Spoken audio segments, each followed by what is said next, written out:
We're not the only ones. We're not the only ones. We're not the only ones. We're not the only ones. We're not the only ones. We're not the only ones. We're not the only ones. We're not the only ones. Days gone, I won't waste another one. Oh, that darkness, it won't set me back again. Oh, I'm not asleep or awake. Let the future escape.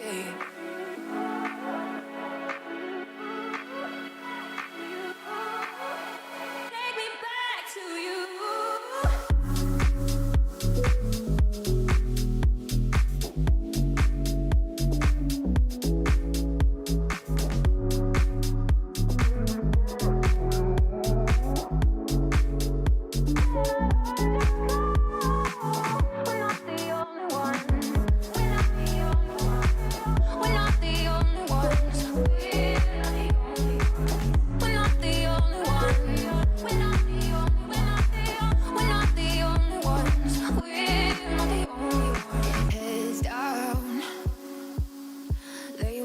Just shake the ground. Oh, this lightness, it will fill the air around. Oh, I'm not asleep or awake. Let the future escape.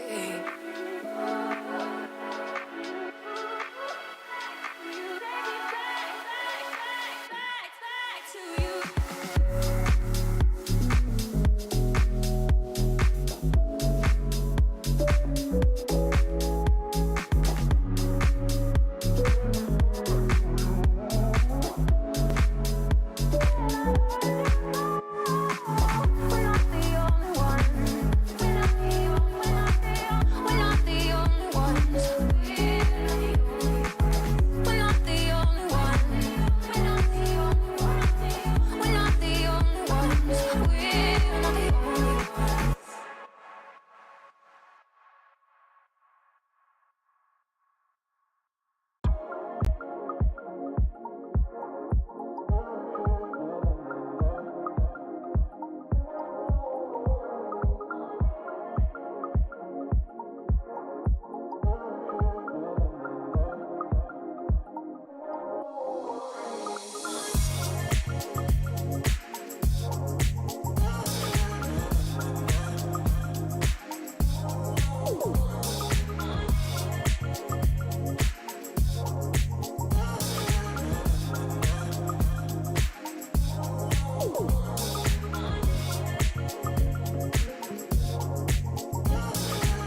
to help ease my brain.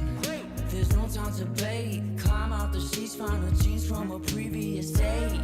Grab the keys from off the counter, commute into the city, gonna take another hour. Man, I hate trading time for a way. At least I got a home and a job that pays. Faded from color, reaching to find when I wonder how. Saying it'll all be fine, while you sit around and waste your time. Faded from color, stuck in the backseat and told to drive.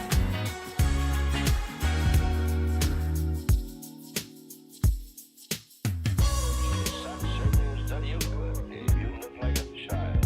Well, thank you very much, Arthur. I've been very lucky down here. Feeling better than I did up north. Collars itching, faces switching, another cup of joe and I'm fine. Come 5, I can burn a fresh dime, lifting up the burdens, putting weight on my mind. Bet if I didn't chase, didn't embrace distractions, master my lack of faith and break through. Faded from color, reaching to find when I wonder how. Saying it'll all be fine, while you sit around and waste your time. Faded from color, stuck in the backseat and told to drive. I'm holding out as I fight. I feel my colors wash away, and finding my ground in the light of the hours I can claim. 'Cause in time I restore my complexion and find that I left my distractions behind. In the meantime, I'll blindfold my pride and keep hold of my time like it's gold.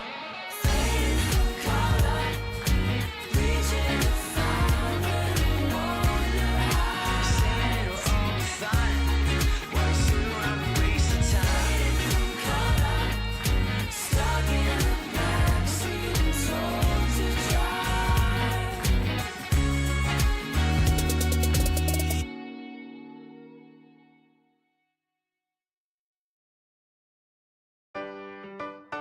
Yeah. La la la la la la la. Yeah. Your life hits hard, but I hit right back. I never back down. I keep it on track. It's the same day with no problems. I keep rising from the bottom. 'Cause when the sun comes up and I look around, I can feel that love, I can hear that sound. They're never gonna hold me down. I'm higher than the ceiling now, and then I need to worry about, 'cause I got no problems. I know it's gonna be alright. It's getting better every time. Nobody's gonna kill my vibe, 'cause I got no problems. Yes, every day was a war. Yeah, it kinda took a while. When they tell me I should stay, I just jump with a smile. Yeah, it's hard until you notice. Everybody's got their moment. When the sun comes up and I look around, I can feel that love, I can hear the sound. Listen up. They're never gonna hold me down. I'm higher than the ceiling now, and then I need to worry about, 'cause I got no problems. I know it's gonna be alright. It's getting better every time. Nobody's gonna kill my vibe, 'cause I got no problems. 'Cause I got no problems. 'Cause I got no problems. Do you feel a little down? Say it. No problems.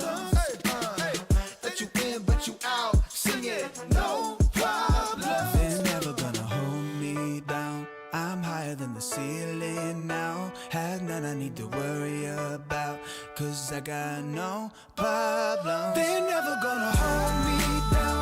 I'm higher than the ceiling now. Have none I need to worry about, 'cause I got no problems. I know it's gonna be alright.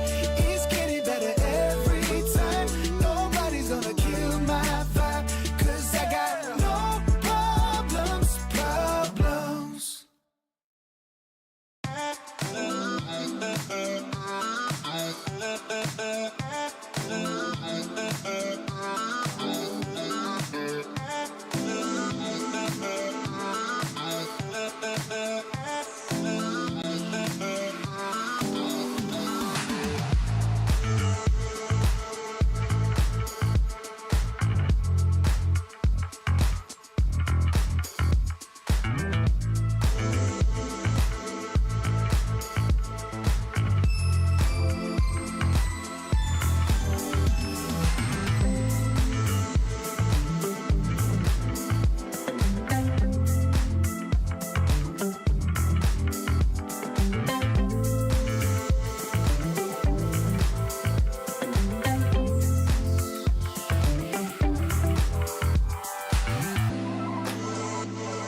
I'm bulletproof, don't ever lose. Put the evil in the devil and I'm letting loose. I'm an earthquake, make your bones shake. There's no question I'm the king, I always dominate. A force to be reckoned with, better remember it. Look at what I can do, walking all over you. Incredible, it's criminal. I never lose, I'm bulletproof.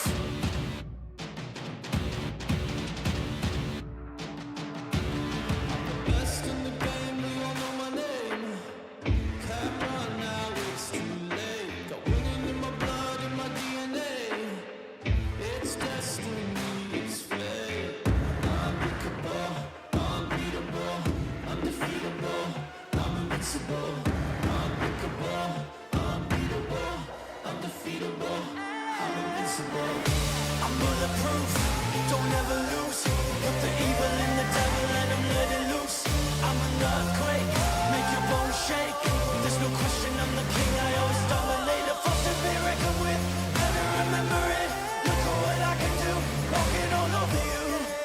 Incredible, it's criminal. I never lose, I'm bulletproof.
You feel like something new.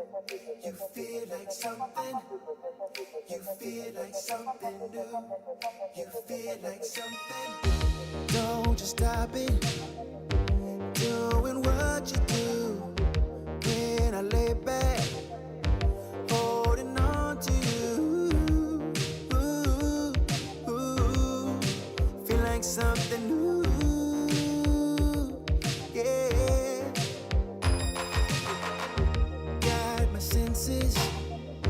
Here on overload, all my body is for you to hold. Ooh, ooh, ooh.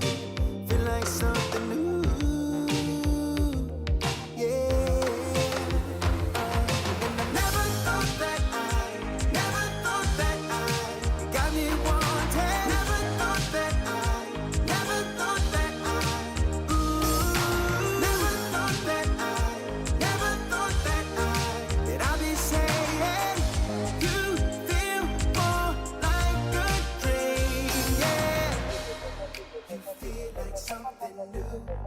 you feel like something. You feel like something new. You feel like something. I feel like I'm in another galaxy.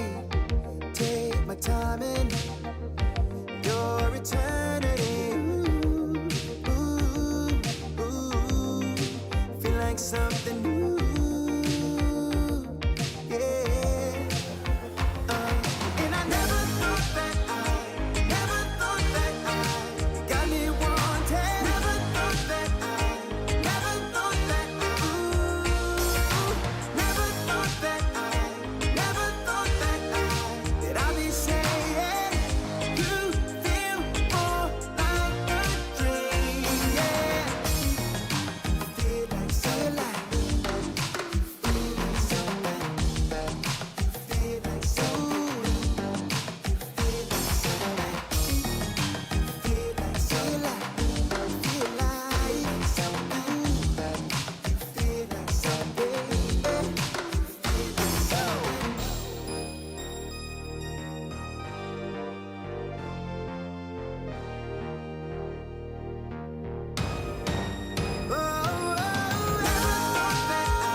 If you wanna be my love, boy, we gotta take it slow.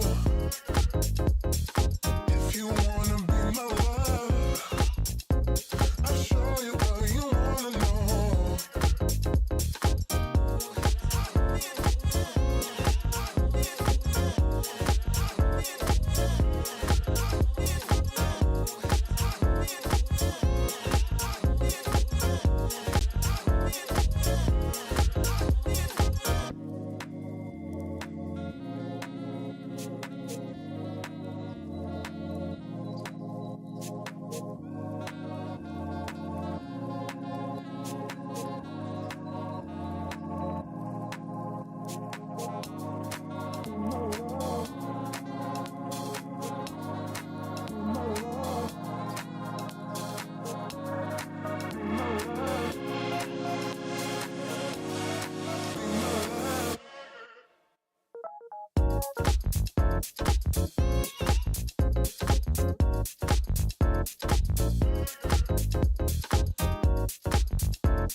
If you wanna be my love, boy, we gotta take it slow. If you wanna be my love, I'll show you what you wanna know.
Welcome back to the ESL Challenger Season 49. The European edition continues. I'm T-Time, he's Michael, Yumi, Cassidy, and we're going to be heading into things very shortly. But before we can head into that, Michael, I've got to ask you how you're feeling about this one.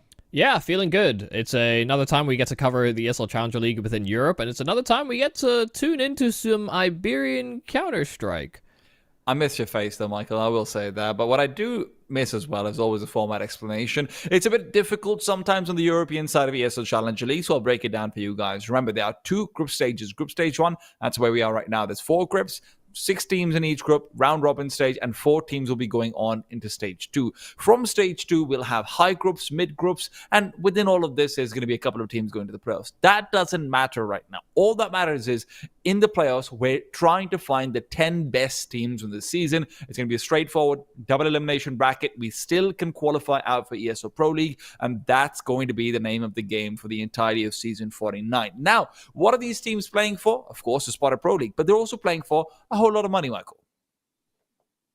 Yeah, it's nice that the ESL Challenger League has expanded its prize pools as seasons have gone on, and you see that the large chunk at the end of the tunnel is $100,000. I mean, that's the And that's a total prize pool within all these placings. Of course, the lion's share of that is 15,000 for first place, but that's no small sum when you're thinking about the implications of not only being able to get your Valve World rankings up against some of these other teams, but then the money can be very well utilized by some of these smaller organizations, as well as the prospect of making it to that Pro League where there's even more money up for grabs. And the great thing about the Valve World Ranking, of course, is that even in the group stages for the round robins, where sometimes things can feel like, hey, how many stakes are they really attached? There's still a lot there. Now, you're here on the A stream. If you're interested in the B stream, I don't blame you. That's a great match. It's Zero Tenacity versus Bait. But for now, we're going to be tuning into ARCRED taking on Iberian Soul, the good old once upon a time Movistar Rider Koi guys getting back together, seeing if they can make a second Iberian team that can maybe venture forward and towards that tier 1. So let's maybe zone in a little bit more in towards our own group specifically, and we're going to be taking a look at how things have been going for these teams. ARCRED have not been having a good time, Michael. They're 0-2.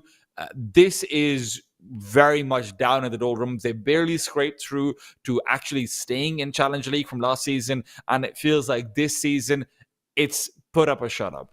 Yeah, I mean, the only map that they've been able to win as well so far in ESL Challenger League this season is against Bait, and that was a very close overtime victory that they took that map, and then the two maps that they lost were not close at all. So, I mean, we're really looking forward at ARCRED and thinking that, I mean, there's some decent pieces on this team that can actually, I think, make it work. But I mean, they're in a pretty tough group as well. I mean, Group C, I think, is fairly stacked with teams that are looking to take that next step up into that sort of tier 1.5 rung so that they can prove themselves against stronger opposition.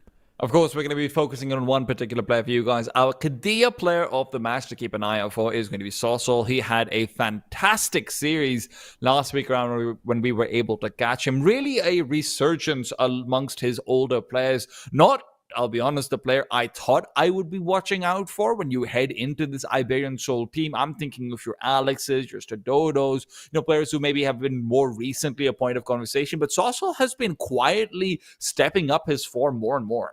Yeah, we got to watch him against Zero Tenacity, but against Rush B also had a very solid series against them. So he's on for a stellar season at the start in just these opening couple games. We're also going to run into the video and just see how this is going to be transpiring. It's Anubis picked up by ARCRED. Actually saw some good stuff from Iberian Soul on that one as well last week. Inferno, no surprises over there. And Train is our decider. A decider that we're still going to have to wait to see if we can get to or not. Anubis is an interesting one, Michael. We did see Iberian Soul having some great things going on for them in terms of entries, in terms of really chaotic executes, but they did sort of fall down when we got to the second half. Yeah, I think part of the problem that this team is going to have is that, finding the identity of the players on Iberian Soul. Sorsol seems to be taking quite a few of the entries, but I guess traditionally in historic Spanish lineups where Mopos is a part of the squad, he's usually the guy that's doing that, but he's taking more of a backseat, or he's just been struggling to actually get production. I don't actually know if he himself is willingly sort of taking that step back, or it is purely based off the fact he's not getting results from that position as of late. So it's one of those balancing acts. It's something that they're probably having to figure out as the season progresses, but if they still have good production out of Sorsol, then I don't imagine that they're going to encounter too many hiccups against an ARCRED that have been struggling to find their feet themselves. On the flip side, funnily enough, the ARCRED win that you mentioned, the only map win they had was versus Bait on this very map on Anubis. Michael, I'll show you something interesting.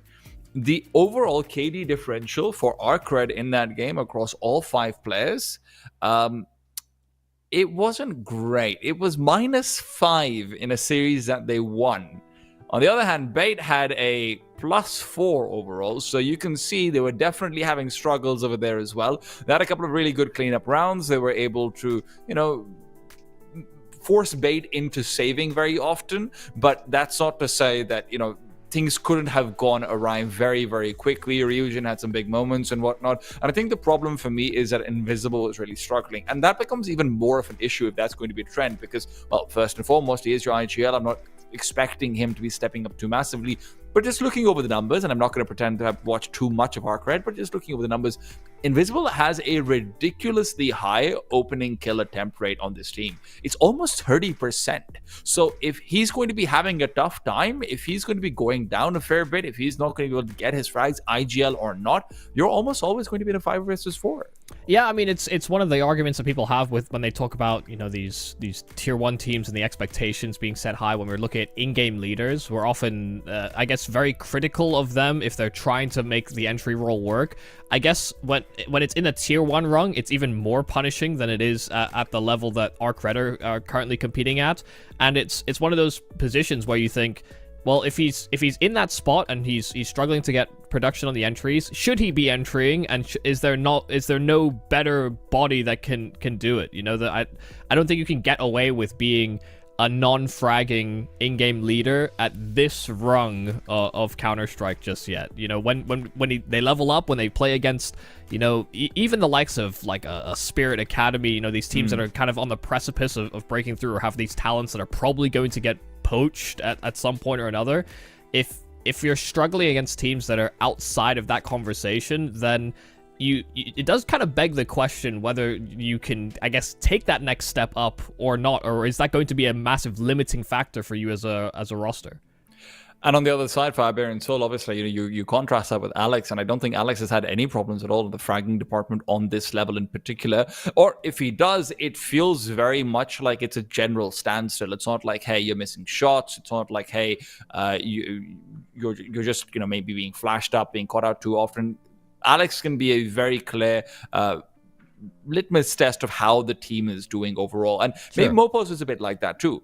Right, Mopos, we saw some very high highs, we saw some very low lows as well. This is a player who was always a little bit up and down, but it was not really as much of a question of his floor, but rather will he hit his ceiling. Now I think there is a question of that floor. Where is it?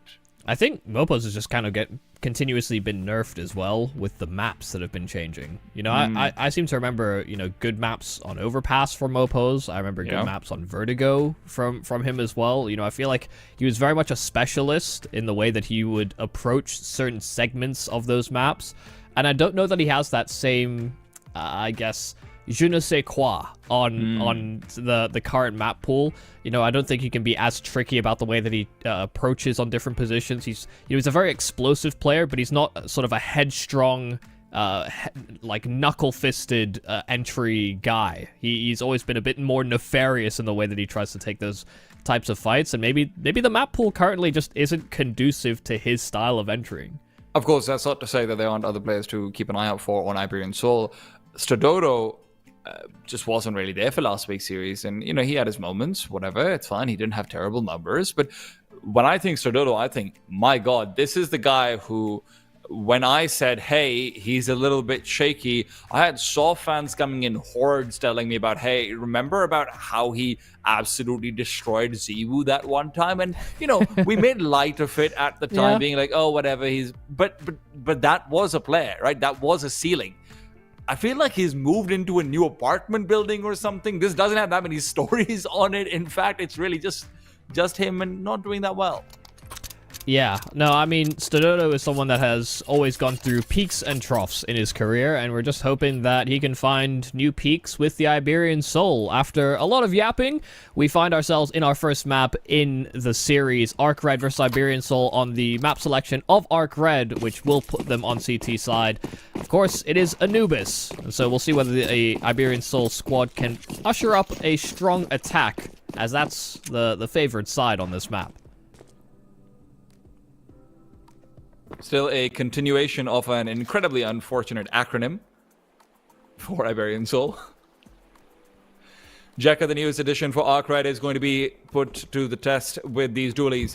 Flashes to go out. The Molotov will not be at his position. He has to be baited for, and that's exactly what Ryujin's supposed to do, but he's been fully flashed off. Sawsol and Mopos, the big men, they've showed up. Yeah, that setup broke down very quickly. The flash was late. There from Ryujin. Jekka's looking in the wrong location. He gets caught by a flash in his position into the pillar. That blew up in his battle the worst way it could have, and so now this retake's incredibly difficult. There is still a kit and a smoke available here for ARCRED, though. Mobiles finds another head, and that kit and smoke suddenly becomes a little bit less useful. Might even be worth trying to run away. DSSJ's already given up his life. Invisible soon after will add to it. Great start from Mopos, I have to say. If you let this guy come alive, it will be very scary. Anubis is still one of those maps where, you know, I haven't seen him perform, but I feel like he should be able to. When you describe his playing style, when you describe how he likes to work these angles and everything, I think Anubis is quite conducive to that.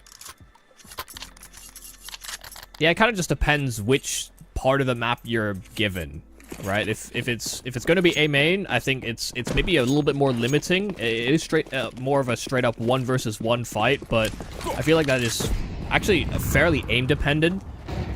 Whereas on B, I think you can be a little bit more tricky with, you know, high-low elevations. It's still an independent fight that you have on this bomb site, but I think you can maybe get away with just being a little bit more tricky in the duel you choose. Well, Soul's going to be running away. He knows there's 5 USPs making a beeline for him, and to be fair, that is an AK. If you can pick that one up, that's going to be very useful. Grenade goes down. Soul looking to pad his stats will, in fact, just be taken down. Ryujin getting 2 big kills. I won't lie and say I was expecting that, but he is obviously a player who we have seen on maybe a higher level of Counter-Strike the most recently. Racing the 1-win team was not quite the performance he was hoping to get over there, but this is going to be a step back up, or so he hopes. Well, good news is that Alex was able to recover the AK. He was a little lost searching for it. Of course, when there are bodies in the water and the guns are underneath the bodies, the bodies float, the guns don't, except sometimes they do. Yeah, I don't know, the water is very inconsistent. So they get their hands on that. Kept at least the 2 premium rifles. They didn't get the upgrade on Stododo, but they do have that SMG still in field via Dabby G. A lot of entry into this B bomb site, and yeah, they just run over the defense immediately. DSSJ caught behind a smoke, so ARCRED are segmented completely off, and this might be a call to save. I mean, they've got good util to try and retake, but they just lost the site so quick. They're going to try and make a go for it. All 3 players can start to make a run through. There won't be a smoke interrupting them if they can get the timing right. A boost up initially to force Alex forward. DSSJ has found the first. And remember, Soul is quite far away. If they can try and take this duel quickly, it will be a 3 versus 1 effectively. Soul now comes in. David G's found one. Stododo will take it away through the flames. And none of the CTs will be allowed to save. It was a nice start to the retake attempt, but unfortunately can't find the important kills. See, that's always the problem with trying to go for retakes when you lose the bomb site so rapidly, especially when you don't have equal numbers by the time you're entering the site, is that, you know, Ts aren't stressed out about having to use a lot of their utility just to take the site. If all it takes is a smoke and a couple flashes, they'll still have Molotovs, they'll still have HEs, and you saw how much impact that Molotov had on the progress there for ARCRED. They just got completely split when they wanted to try and stay body to body for trades. This is far more aggressive now from ARCRED, trying to set a precedent over at B, but they have been very quickly knocked off that pedestal. Well, scribbled them off the ballot. I don't think you're supposed to do that game. That sounds like vote manipulation. Yeah, well, just because you're not supposed to doesn't mean it can't happen.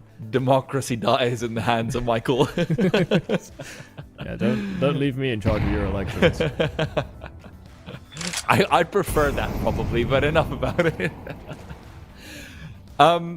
I like the regroup back towards the A side. They will be re-aggressing forward as well. Mopos is always watching out in case there was a stack, but the problem is you are letting Mopos feel really good about himself. David G less so. Almost walks into a grenade. That would have been unfortunate. I'm surprised he doesn't go back and just try and recover the AK and see if he can get another kill or so with it. That will be the ultimate game plan. Kept a smoke for his troubles as well, which is nice, but he's immediately going to use it and probably walk right into Alex and lose possession of this AK. So it's a little unfortunate here for Invisible, but we could see where Alex was headed and, well, Invisible could not. For a start here for Iberian Soul, I mean, getting off to a rearing performance or a red-hot performance, sorry, from Mopos.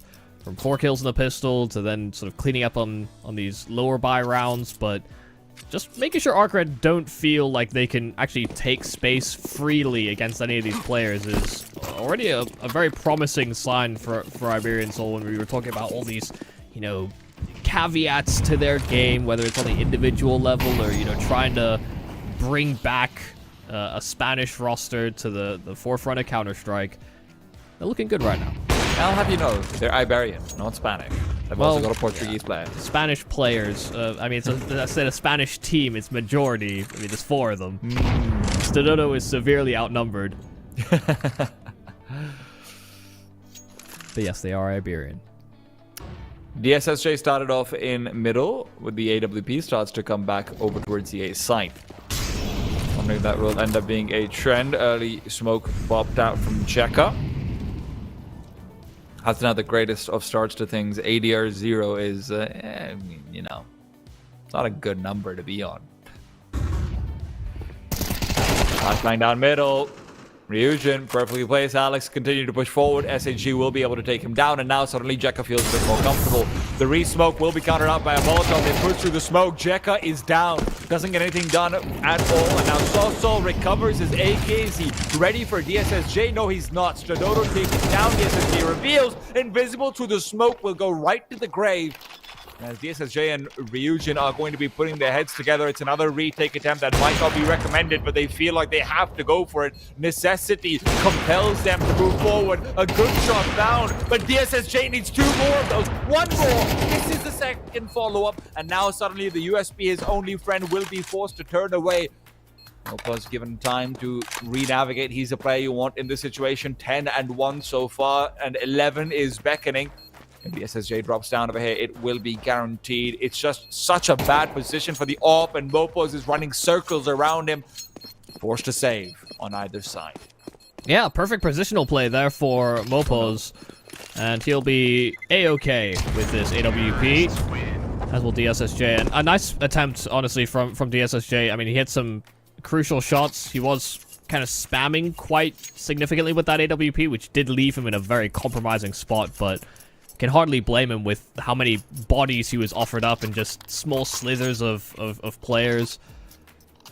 But needed a little bit of additional assistance. There was a little bit of also miscommunication, I think, there from ARCRED. I mean, you could see Invisible running through the camera smoke, but his players weren't out from storage yet to assist him coming out through that smoke. He just ended up dying, and it makes him look a little foolish, considering ARCRED actually had the numbers to contest. Speaking of numbers, yeah, there's a lot of numbers on B. Oh, DSSJ, great early kill. Now, they're not going to have any information about more players behind him either. At this point, it's not even been revealed that it's going to be an MP9 on the other side. The problem is this could be just a, one AWP out towards the B-bomb site, stack into A as well. First smoke going out, though, and that means that it's unlikely to be the case. Jekka tagged up again. And at the very least, he does get some bullets in, so he is away from that 0 ADR. They've made noise on the push outside of B, so the reroute here for Iberian Soul is actually very well timed. Beautiful pathing from Mopos over here as well. Ryujin might be thinking this is clear. If he peeks back out, his head is gone. SAG nearby will be checked. Of course he is. Mopos is feeling himself right now. Smoke back out the temple. SSJ's position is something they were always worried about because of that earlier revelation. Now you just have to turn back and say, surely you don't go for this one. Invisible. What's going on? This is the problem. I mean, they knew that the ult was saved in the previous round, so once DSSJ revealed himself, in a lot of ways, Iberian Soul were encouraged to go to the A-bomb site, and there had to be almost a more conscious effort to reinforce that side of the map, but they were smoked off on both sides, so all Iberian Soul had to do was slow down, and ARCRED ultimately showed their hand with the pushes outside of B. The A-bomb site suddenly received more reinforcements. They were flying a little blind. Did a really good job from Iberian Soul, not just keeping up with the pace we've seen in some of these previous rounds, being hyper aggressive, just steamrolling into bomb sites. Once they saw that AWP, they slowed. They let ARCRED stew in the lack of information, and Iberian Soul just catch them completely off guard. If you're just tuning in, this is ARCRED's map pick. If you look to the top right, you'll know that as well, but I just wanted to remind everyone of that, given that it's 0-6 right now, and Iberian Soul are showing no signs of slowing down. Yeah, I mean, during the buy time, it shows up in the top right, and throughout the whole map, it shows up in the top left, so... Yeah, but who looks at the minimap? Not me, Michael. I look at it exclusively. Jekka Maybe thinks that's did Sonoda. too. Yeah, he missed his shot, and Jekka will punish. I mean, trying to move around a smoke like that, you're just walking through gray screen and just hoping Jekka doesn't collect on that frag. While he's scoped as well. Yeah. That's another kill picked up for Jekka. Slow start to things, but maybe this is going to be what ARCRED need to start resuscitating themselves. Now we're just going to be keeping an eye out for the SSJ. Very nicely done. And that advantage suddenly becomes a whole lot drier. 3 versus 2 on this B bomb side. If they want to try and commit quickly, there is a window where they have plenty of utility. Maybe no smokes, but enough Molotovs to make it a very uncomfortable ninja hold for Invisible. Flashes go out, the mollies as well. Burn, baby, burn. They hear those tags, but now rotations have come in already. Fusion nearby, flash at the ready, grenade as well. Alex gets one, straight transfers for the second, spots out number 3, and as Ryujin on the sidelines continues to try and take targets, he's running out of bullets. Jekka, the one who started it all, is wondering, what the hell have you guys gone and done? Well, it was Alex that kicked it off, but Jekka has to ace clutch. First man found, and with a kit available, no smoke though to cover the bomb, or no Molotov to push these players out of position. It's an incredibly hard, maybe even impossible clutch to win, but Jekka will try his hand and try and push down Davi G. He'll succeed. Mopo's still stuck in the corner in at main, and Jekka is like a cruise missile straight for him, but Mopo's will find the headshot. It is a 7th round for Iberian Soul, but goddamn did Get Jekka try. Mopo's casually chilling on 2 kills per round while he's gotten entry kills and now 2 clutches as well. Admittedly, this clutch is a little bit easier, but still, it's just... It feels unfair after Jekka does all that much, but ARCRED really just not being able to collect on any of these kills. The first peak, Alex gets a kill. The second man's just not peeking up with him either as well. It's just really chaotic in the comments very clearly for the CTs. Well, neither of them wanted to face main, and neither of them wanted to face dark. It felt as though they were just waiting for Iberian Soul to run into the bomb site, and you almost can't play CT like that. He's looking away. He's already dead. Soul picks up 2 of the easiest kills he's ever gotten. Invisible, at the very least, elsewhere on the map, gets to announce, guys, I've killed the raid boss, but unfortunately, you're still dying to the minions on the side. Turns out they're pretty strong. These minions have sniper rifles? Yeah, I thought they were employed to steal the moon.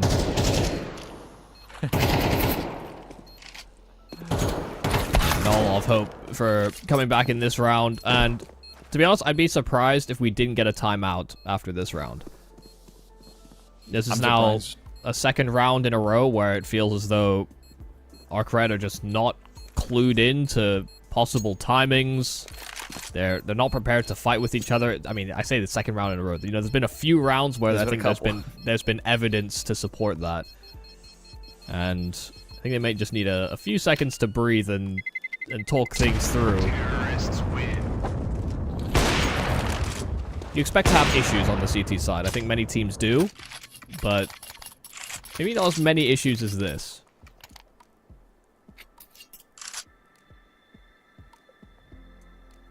Oh, I would love a timeout. I think if you say it a little bit louder, they might hear you. No, I know they won't, and I'm disappointed. I would love a time. Okay. Yeah, it's not about what we want. Well, maybe they've already taken their time to have a conversation around things. They did have about 20 seconds while the last man was saving. It's definitely enough to get a few words in. Good nade onto Davi G. You are, once again, considering going aggressive out towards A main, and understandably so with the success Jekka found there earlier on. Don't make any mistakes about this. This is a completely empty mid from either side. Iberian Soul have been very hesitant to peruse, if I'm being honest. Maybe that would be something that can be exploited, but right now the CTs are much more concerned with what Sosol's position is. Jekka continues to peek forward. Sosol gets a freebie, and, well, that's 2 rounds in a row now, where the first one's free and the second one could have been right there with it. I think that was, in fact, a shot through the floor, which is why Ryujin stays alive, despite the fact that he has no head armor. Yeah, I think you're on point, but Ryujin will still be trusted to hold on to that A-bomb site, even on his low HP. The smoke will obscure his vision, some util being thrown out by the CTs to try and delay what could be a B decision here by Iberian Soul, but you see them starting to transition. That one smoke has pulled them away from the bomb site, and look at Iberian Soul just waltzing in. It's Invisible that's now segmented, Molotoved off, and just burned to a crisp. Iberian Soul have completely hoodwinked the ARCRED defense again. And you're once again in a position where you feel desperate. You feel like a retake is your only option, but you don't have a kit to do it with. You don't have the numbers. You will even those out at the very least, only to lose that advantage. So brutally gained. Ryujin lasts alive, and again, you know the right move is for him to back off, but I don't know if there is a right move at this point. Sitting down there, Ninja, the timer is already too low, can no longer get the defuse. He's just going to die if he stays there. Nah, he's fine. Dude, this bomb radius is very forgiving. So yeah, I meant if he stayed with Ninja. Yeah, I did think he was going to stick around and try Ninja, but I think it's actually kind of impossible to do on this map if your opponent isn't being a little silly. Well, we got the timeout. Yeah, just maybe a round too late. Is it because they can't buy right now and they're down 0-9? Yeah, it could be that. I think those are strong arguments in support of it being a little late, but sometimes, I mean, it's better late than never. So, yeah. You know, if they can get at least 3 rounds together, there is, you know, hope. You know, you win a pistol on T side, you can get off to a solid roll. You know, I think most teams that are confident enough to pick into an Anubis are very confident in how they approach their T sides, especially when you think about ARCRED and how sporadic and bursty they can be between whether that's Invisible on some of these entries we were kind of alluding to earlier, or just the players that they have on the roster. I think they can all have their moments, but yeah. So far those moments have been very fleeting on this defense. Sosol is trying to find out how close he can get to the fire without getting burnt. It's a game I used to play in my youth as well. Safe to say, I got burnt a lot. The SSJ, though, has had a very sharp hand when it is allowed to strike, but that permission has been taken back from it as a miss is found. Sosol consistently good for 1 and always on the hunt for 2. Start to look back, worried about the sandwich, and he's worrying correctly so. But in the meanwhile, Davi G into middle for the first time, and you can see the deadliness in those hands. Mopos as well creeps through. He can do no wrong. He knows it. Even if he dies for hit, guaranteeing these players a little bit more fair is very worth it. It's hilarious, though, isn't it? I mean, they go through mid.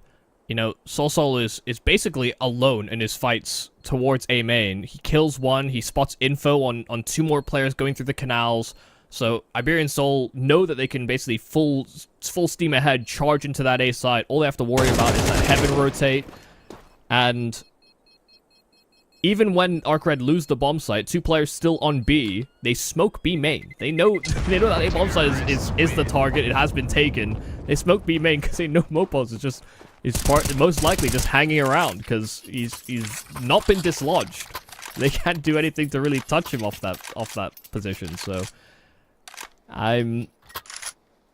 this is not the type of place you want to be ever, really, as a CT, where you don't even feel like you can push around at least one area of the map. Right now, it feels like every segment of this T side is succeeding at finding entries or making the defense feel very, very vulnerable.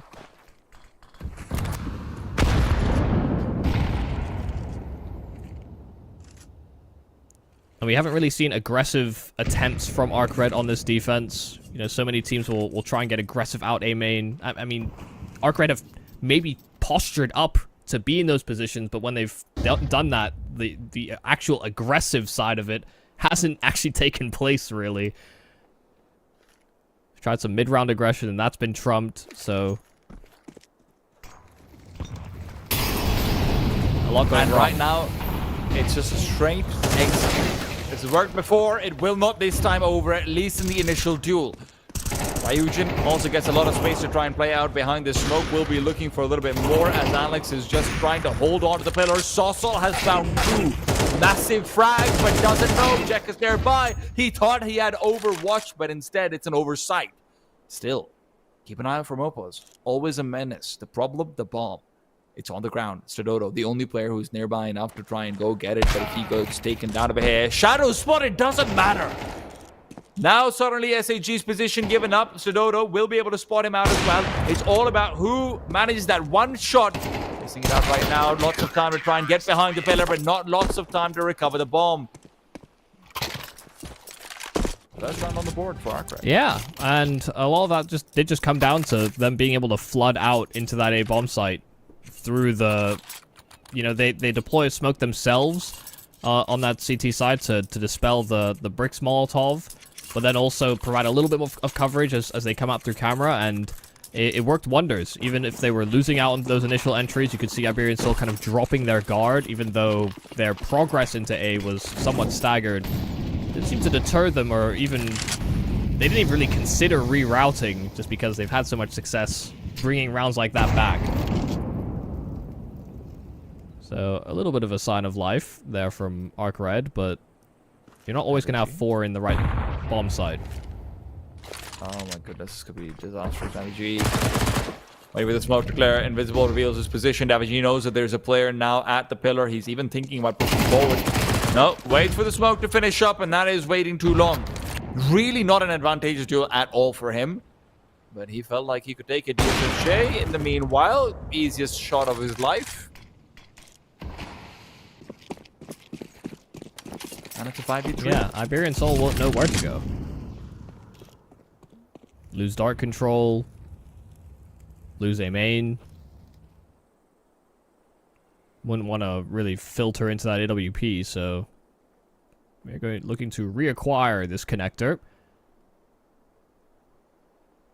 SG continues to keep an eye out for this exact play to be made, but he's not really looking deep enough. Alex has a route forward. If they can get the Molotov out, there is a smoke available. Ryujin is holding on to it, but they could also just go for a straight hard contact in. That's exactly what they're trying to do. So Invisible isn't ready at all. He's not going to be prepared. Both his players are sitting ducks. They don't spot the second. Mofo still gets it. Another 5v3 brought down to 1. ARCRED are in tatters. Cruel and unusual punishment.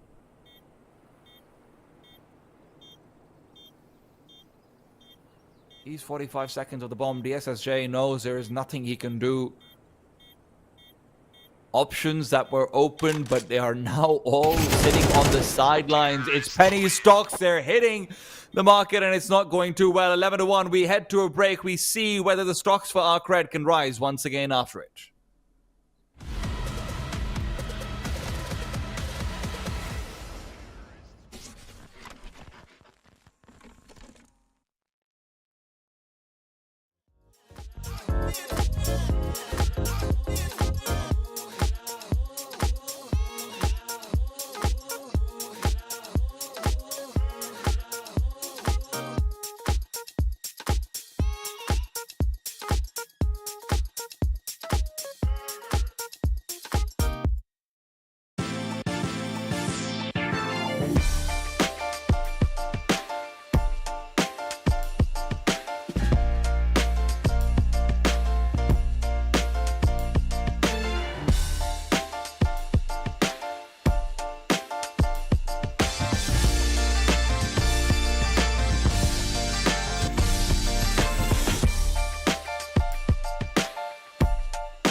darkness. It won't set me back again. Oh, I'm not asleep or awake. I won't let the future escape.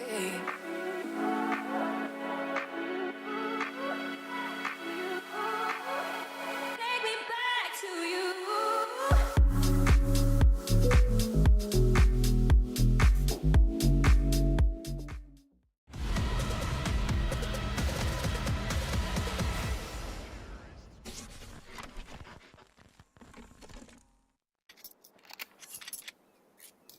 I won't lie to you.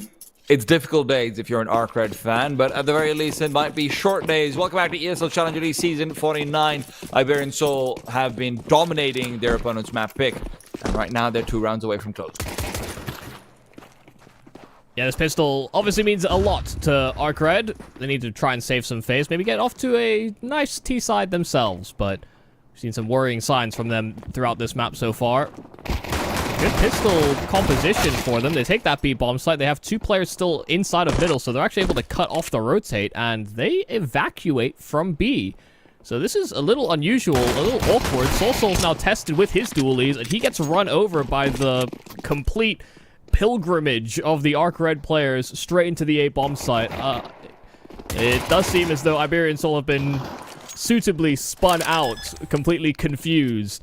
And that little razzle-dazzle is putting ARCRED in a favorable position to take this pistol. It's a small thing, but it's also a really good peek from Ryujin against Soul. If he tries to come up close, that could have just been a big multi-kill. But, you know, nice little front-back peek as well. Still, an attempt could be made from IBS right here, as Mopos does get a quick kill for free. They do have a kit and a smoke, let's not forget. The flash from Sudodo might not really be used, especially with his compatriot now taken down. Definitely not his compatriot. Still, he will fall right behind him. Yeah, let's not lose another big man advantage, huh? 4 on 2. This time they close it. Losing 2-3 versus 5s in that first half does leave a bit of a sour taste in your mouth, so it is a little bit of an odd pistol round, but you can't argue with the results. Can't really argue with Iberian Soul's buy over here either. They are feeling comfortable. They just want to try and press the issue a little bit more, leaving just some spare change behind to make sure they have enough money. Even a kit bot. Okay, Mopo is really going in for it. And to be fair, with how chaotic some of these rounds have been, I don't blame him. Yeah. See if ARCRED can dodge that bullet or not, though.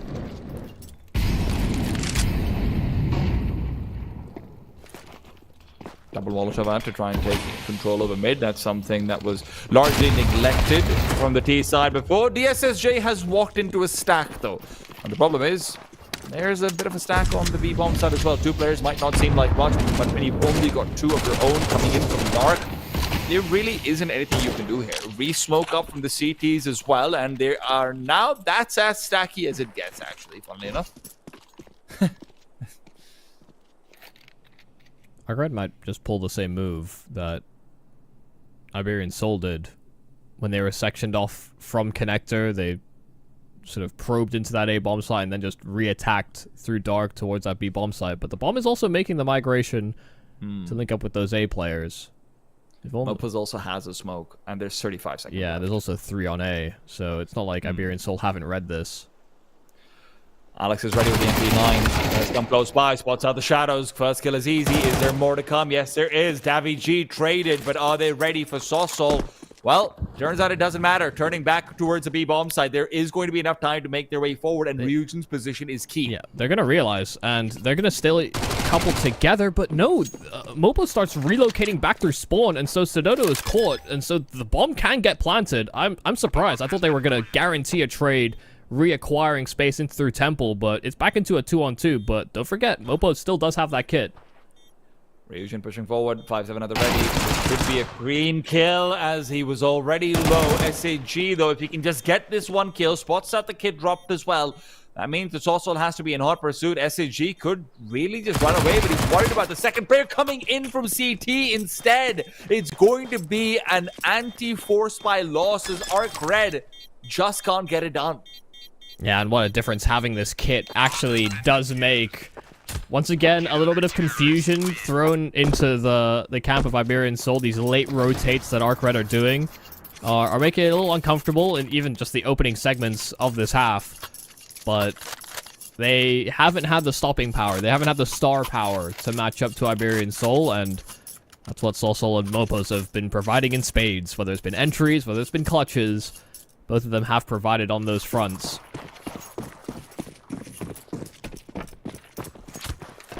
Hero AK, couple of Deagles, and Thoughts of Inferno. That's all ARCRED have right now. Initial nade onto Ryujin makes a bleak picture lose even more color.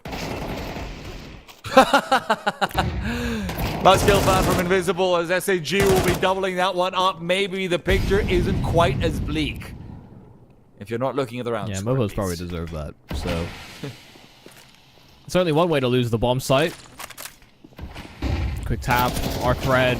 Haven't actually made much ground, or gained much ground on this side. And the flashes out from CT are going to prop Alex up for a frag. Still a player that has found his way out through jail, that's SHG, but again, they don't have quite the bodies to provide to the actual attack. It's trying to creep through smokes. Alex able to turn, but SHG does double up. So as it looked like it was turning back into the favor of Iberian Soul, suddenly ARCRED do have that 2-on-1 to try and play around, but they don't know where Soul's coming from.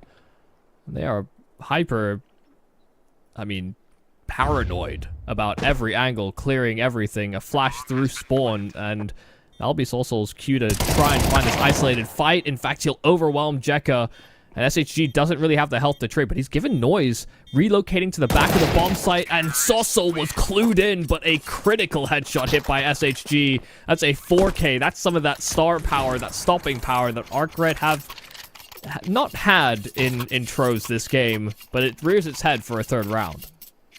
Very nice to move into the smoke like that and actually get the double kill onto the players stacked up in Ninja. I really thought that they'd lost the advantage even after getting it initially. It looked like another one of those rounds which might end up being, a bit of a throw even towards the very end. SAG winning that duel felt unlikely. Soul's been so keyed in, but at the end of the day, right now, it is about getting some of these players activated again before Game 2 comes in and taking some of the wind out of those Iberian sails. That was almost another 3 versus 5 that they lost. It really was, yeah. But hey, wind out. Yeah, almost isn't actually, so. A couple of virtual high fives at the very least. Yeah, I think ARCRED just need a little bit of that killer instinct. It's something that's been a little absent from them this whole game.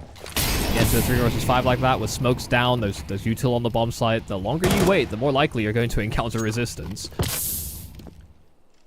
But they've not really been playing in tempo, ARCRED, so I think they're just a little out of sorts in the opening map of this series. Like you said, win a couple of rounds, get the wind out of the sail of Iberian Soul, but also gain a little bit of confidence back yourself. Make sure that you're going to be ready for the rest of the maps in the series. That's not to say that comeback can't happen, though it is unlikely. Jekka dinks through a smoke. Mopos tries to chase after him, but that proves to be a poor decision. Dink me, no dink you! Invisible is hoping to get a couple of those dinks out as well. Number 3 players without head armor makes his MAC-10 feel very comfortable, and as it continues forward, maybe shouldn't have felt quite as comfortable. WSU is also the only player spotted out, but they are going to be going back towards the B-bomb site in fear of a stack, understandably so. Ryujin had continued to keep control as he will be pushing forward and will get the bomb plan and likely the round. Bomb has been planted. Down to the wire, though. Yeah. I wonder if what tipped them off to the fact that it could be a stack is, one is the time, but then, 2, Mopos was trying his best to really force a fight inside of Dark while he had an opportunity to do so. And, if nobody's going to... it's very infrequently that you'll see teams of Iberian Soul's nature. If someone's going to push you like that, not have somebody, playing kind of hip to hip with him. Especially if he's going to jump through a smoke, it's a very ambitious play. They would probably have somebody else with him, and You know, it ultimately is a good call that ARCRED are able to avoid that stack towards the end of this round. But I appreciate that they're not giving up the kills for free, by the way. Like, I actually really do think it is incredibly important that ARCRED does not start getting kills. Even if they're winning these rounds, save 4 players if you have to. Like in these anti-ecos, whatever. oh, I thought you were saying that, you know, ARCRED weren't, you know, consciously hunting to... Oh, no, I don't like that, actually. Yeah, well...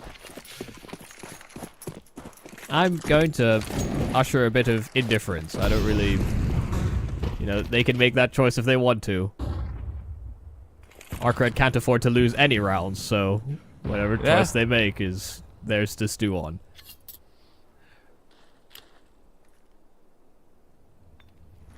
This is the tallest Alex has ever been in his life.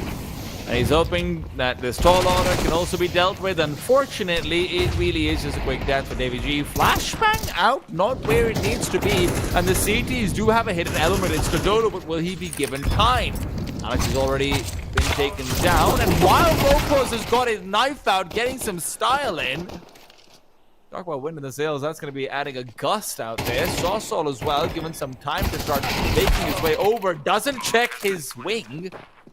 And as he will be taken down, it now comes down to that hidden element. Not really that hidden when everything else has been cleared.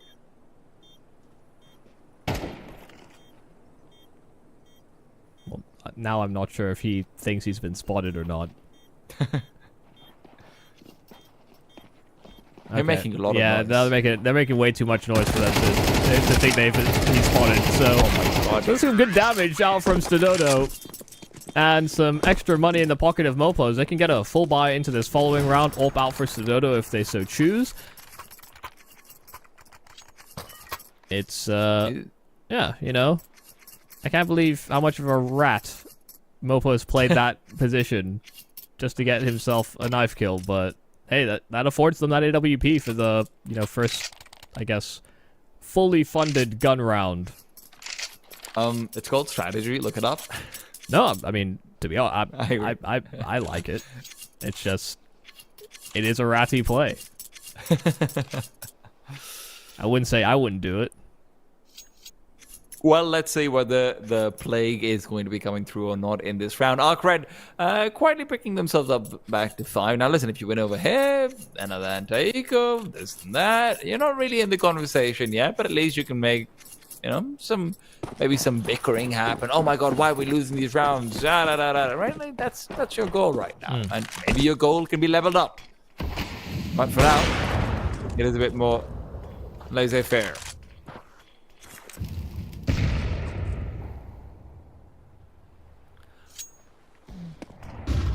Dodo has been left single. Really not ready to mingle. He wants to take his time. He's chill on the safe side. He'd rather not deal with the full tight execute coming his way. I will say the worrying sign for ARCRED is that even when they've been winning these rounds, it has not been comfortable. You know, late round finishes, 8 to 10 seconds left on the clock, late rotations, and, you know, having to wander through smoke sometimes to bring rounds back. And that's sometimes the risk you have to take, but it doesn't fill you with a lot of confidence that they can continuously convert. They need a solid, proper execute, something that they can overwhelm in one of these full gun rounds. This would be that first critical step. WG takes a lot of damage over there as well. SNC's already inside. We've seen his shenanigans around the smokes, and now he's completely undetected. The flashbang, though, gives him more time. Mopo's around the corner, will find 2, but his teammate gives him nothing. Alex has entered the grave without anything to show for it, and suddenly Iberian Soul are once again locked down to a save call. It's also the only player who is trying to get a poke and prod back out at the site, but with nothing to be found, he will also receive. It's really well done there from ARCRED. I mean, smokes are down, even with this awkward smoke that I don't even know whose it was, whether it was a CT or a T1, but around the left side of the pillar, it actually allows the B main players to wander out, and even though Mopos is able to succeed in finding one around the edge of that smoke, just the fact that ARCRED are able to sort of attack from both sides, out from connector as well as that pillar, it just makes holding the backside of the site that much more difficult. So it is well orchestrated, and to be honest, the smoke that they threw, I don't know if that's the Anders smoke or not. I couldn't actually tell. The world is a better place when Anders is doing Tiercraft utility. Yeah, I do agree. I feel like that's when he's most in his element. But I think I saw the little waterfall out to the front of connector. Something to revisit. Yeah.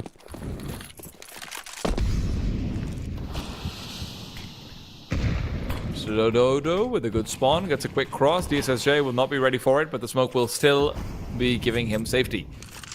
Sossol is thinking about sneaking forward. Alex does have those 2 flashes, and with a saved M4, Sossol would really like to make the play over here and get a quick kill. Recovering a rifle would be hard with his position, but hey. The flashes go by, don't find anything. Stododo, however, does.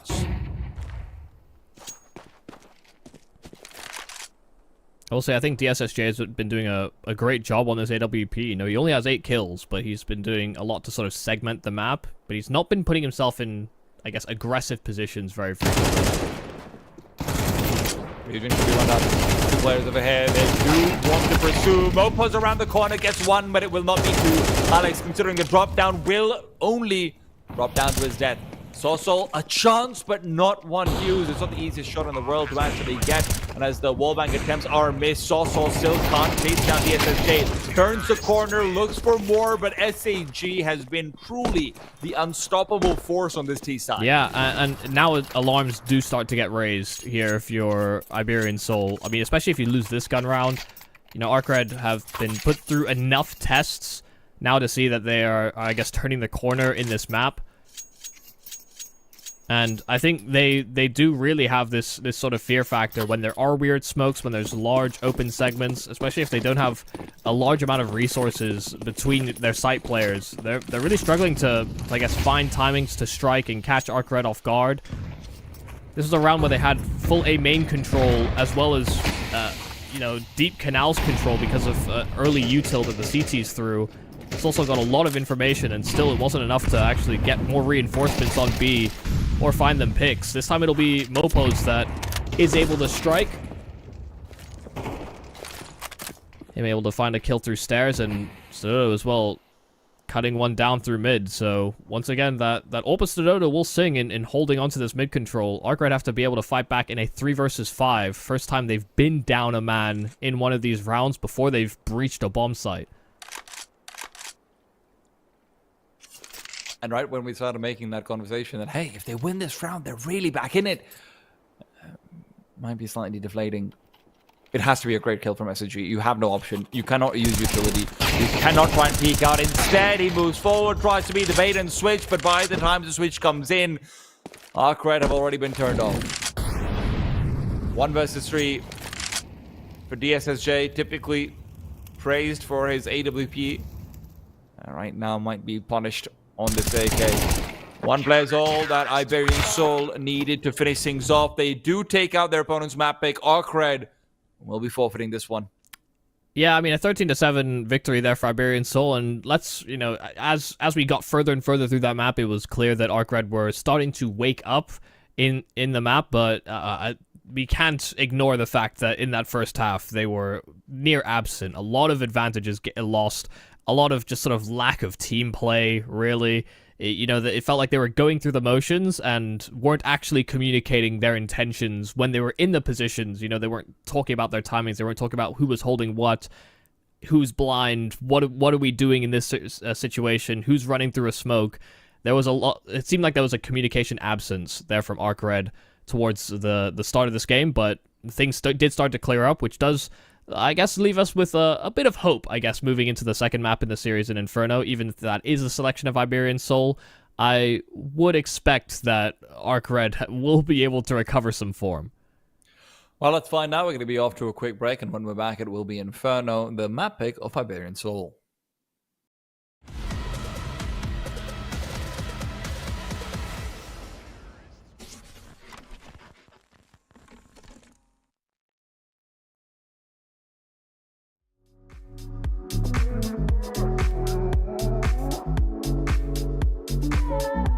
Think you've seen it all?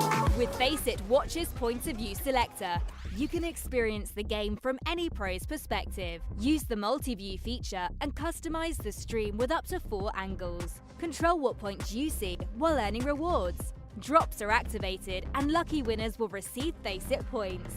And if you ever miss a match, VODs are now available. Get instant access to demos with multiple POVs and commentary. Watch it, control it, FACEIT.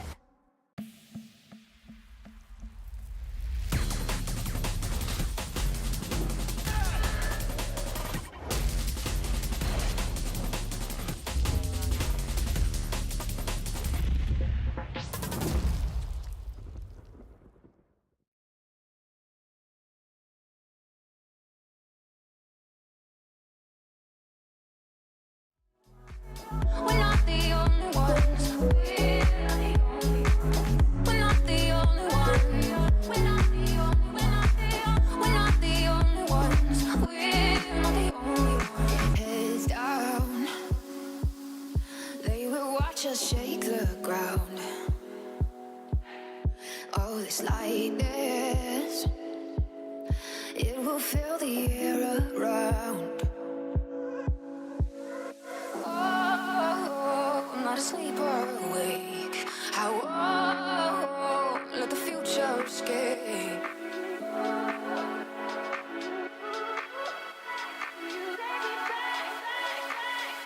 Back to you.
Safety nets are overrated. Yeah. If you make one, you will fall. Too much of a temptation. Yeah. There's a comfort in the crawl. Now I've been on my feet too long. I know I'm strong, just looking for some solid ground, so I can start to run. I don't wanna be tired, moving so bad. I don't wanna be tired. Feels like it's my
You feel like something new.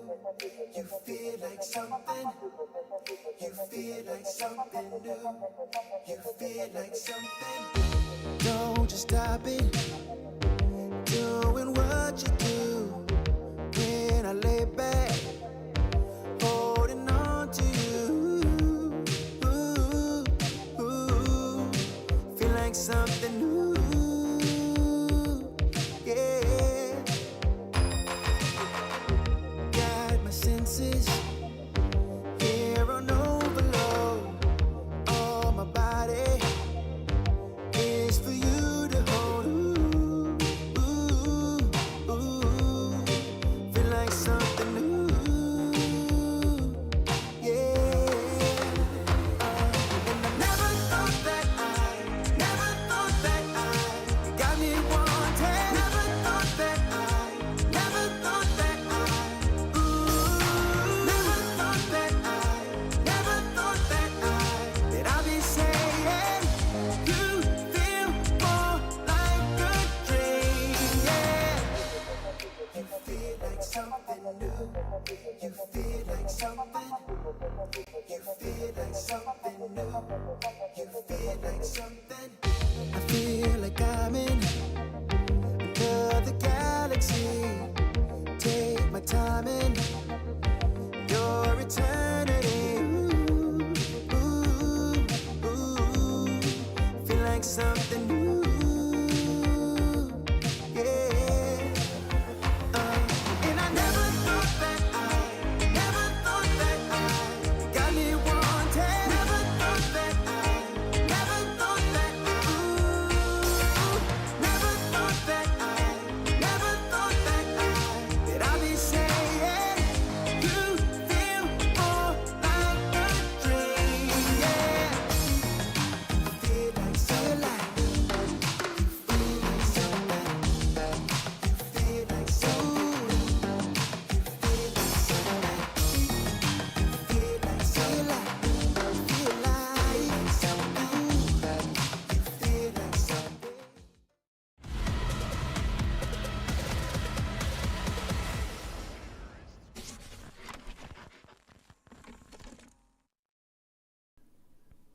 A magnificent performance from Mopals and Sauce Soul highlighted Iberian Soul and pushed them forward out towards map number 2. Inferno will be up next, up against ARCRED. ARCRED not feeling too good as we have come back to ESL Challenger League Season 49. The European edition continues. I'm Tea Time with Michael Yumi Cassidy.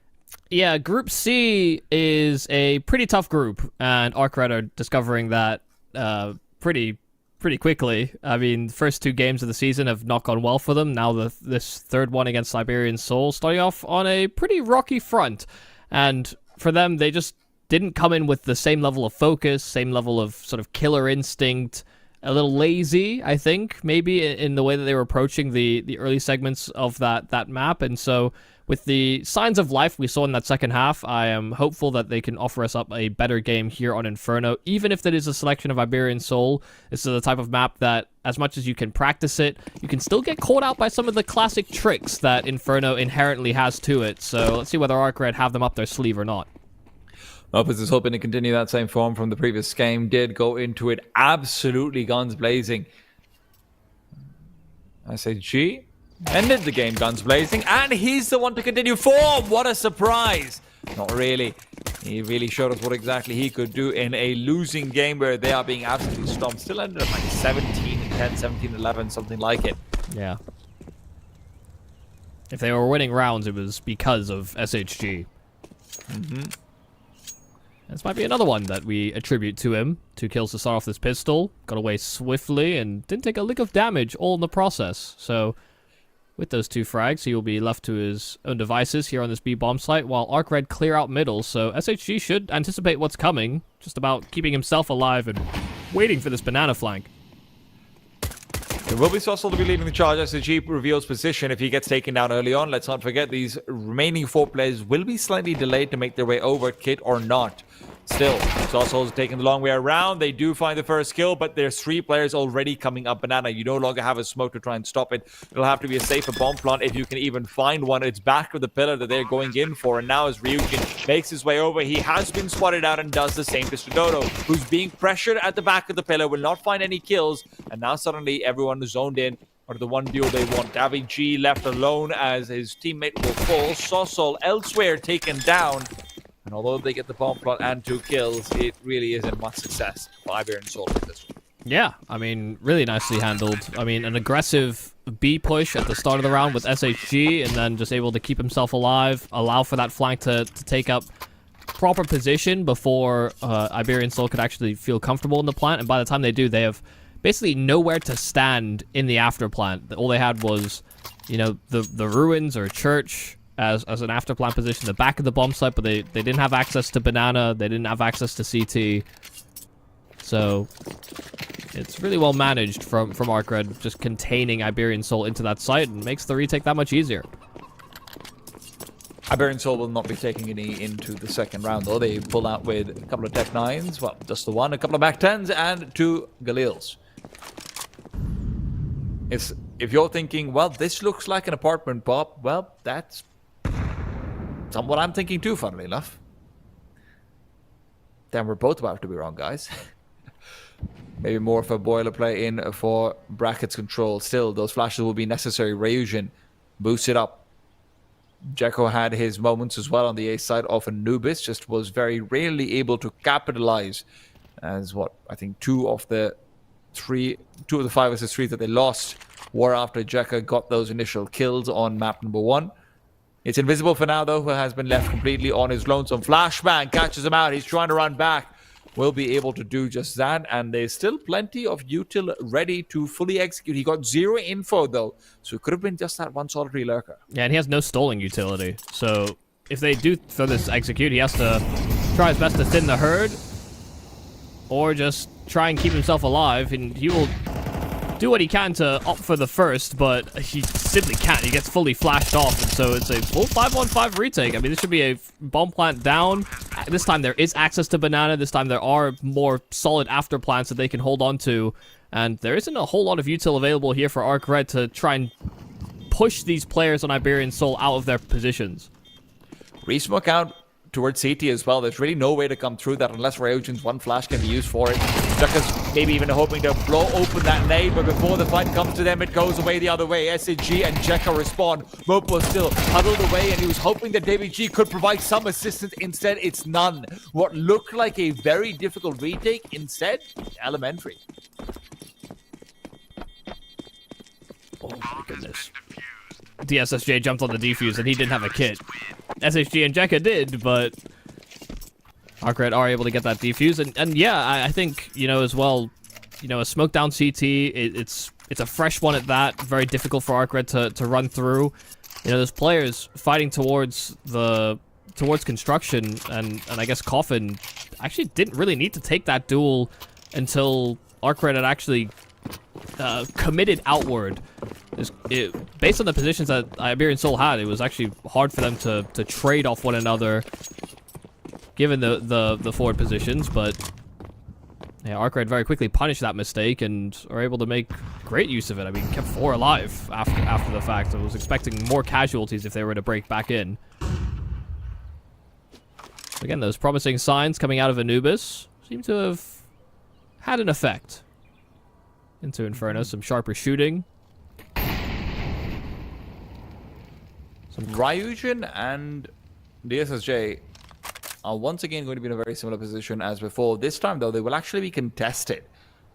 Smoke comes out to block out one angle. DSSJ is just going to be sitting around waiting. Ryujin's position now revealed. They have an idea of what this bracket setup looks like, and they will be forced to reset. Utility, though, has been very heavily used from the IBS side. Sossol forced away. That grenade could be deadly, but Ryujin will be A-okay. Gotta be careful if you're Ryujin. Oh my god, he's venturing the smoke. I mean, he's on 37 HP, so he's feeling brave, but Davi G, he didn't see the barrel just round the edge of that smoke. It was permeating past it. Still able to compensate, back with 2 kills, and it's now DSSJ 78 HP, and he finds his 1 kill. In fact, he'll double up, but he's running low on bullets, and Alex can collect. There's another player in at those arches, and just a tag, just as SHG does cross. It's still a 2 versus 1, and Alex spotted, retreating in through short. But he's going to try his best to relocate and play the bomb from the apartments instead. This is something that ARCRED should anticipate. SHG sticking that defuse with that kit available, and Alex can do nothing to stop it. Can't even keep himself alive. This will be another successful retake. This time, you know, Iberian Soul couldn't even get eyes on the prize when they needed it most. If Davi G had spotted that aggressive play there from Ryujin, the whole round would have likely been different. The worst part is it's also an M4A1S, so it is the most visible weapon he could have feasibly had. And in it's that bright position. red. Yeah. All the signs of danger, all the signs that were missed. Davi G will be regretting that. Yeah. And it might have looked different on his screen. I would think it doesn't with the way that smokes work in CS2, but try to give him the benefit of the doubt. Flash forward, Invisible with the XM could be a problem over here for Mopos. Mopos has not had anywhere near the same start as Anubis. He is going to be found in kissing distance off an XM. Instead, Sodoto just happens to fire a few stray shots through it. Gets that quick kill, and Mopos feels much better. The SSJ, though, great kill, and he fades away. That trade attempt not even made. Alex, however, not revealed, so they might end up thinking that was just a lurker, which, to be honest, is the case now. It's only Sosol in the vicinity. This is definitely an interesting decision. They just fully vacated B. They lose that one player in Invisible. Look at Mopos, sorry. They full rotated. Yeah, Mopos has deep position inside of Spawn to cut off the rotates. Huh? I'm very confused with this decision here from ARCRED. Some pressure being applied to that A-bomb site, sure. The SSJ, I mean, found his kill, so I didn't think there was a need to make that heavy rotate, but ARCRED did, and so it gifted a free bomb site, plant, and round here for Iberian Soul. It's also at a bit of a critical moment, right, where money hadn't really been built, despite there being 3 rounds on the board for ARCRED. There's always been decent damage done by Iberian Soul, short of that last round. So, you know, you will be able to get a buy together, but this could very much be a breaking point now if you lose another. It's a very perplexing rotate. I'm with you.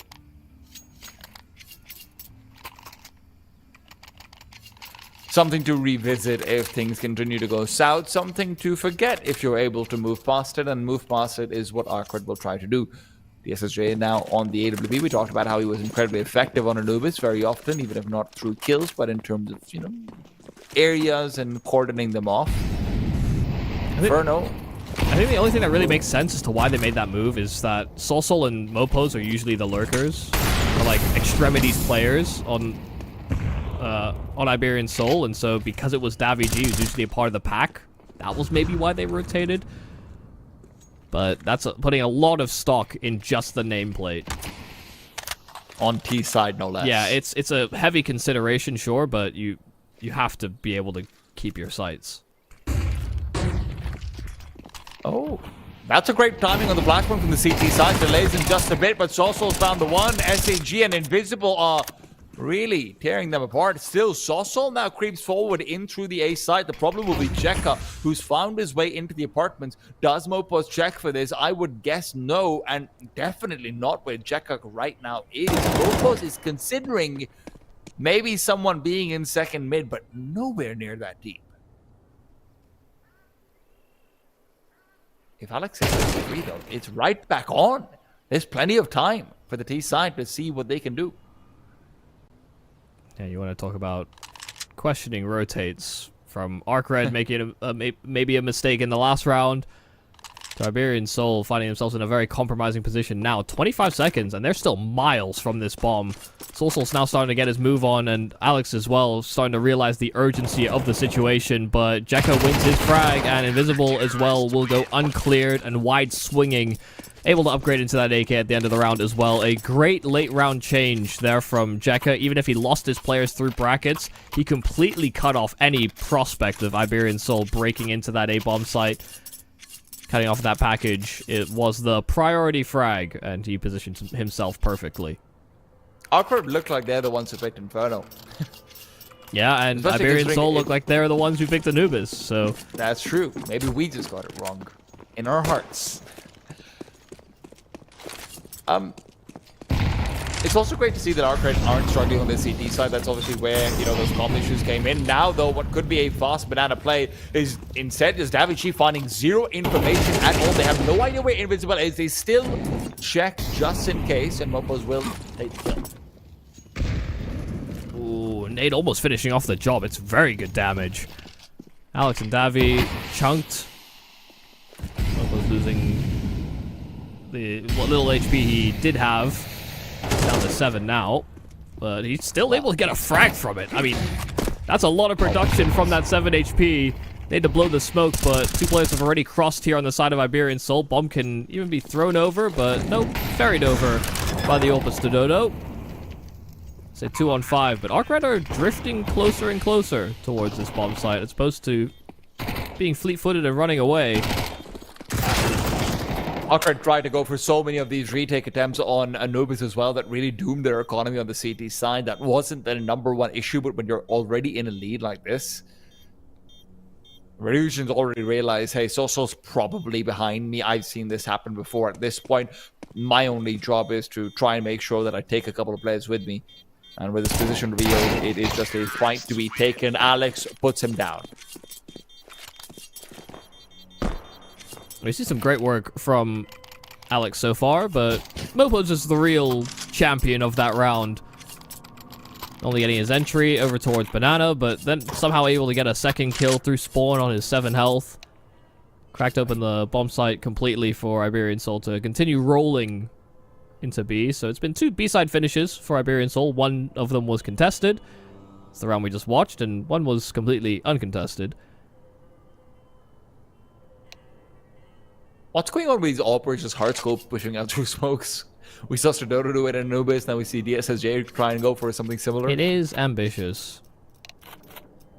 It's not like we haven't seen these smoke pushes work. Yeah. Ryujin able to get one to work for himself into the brackets.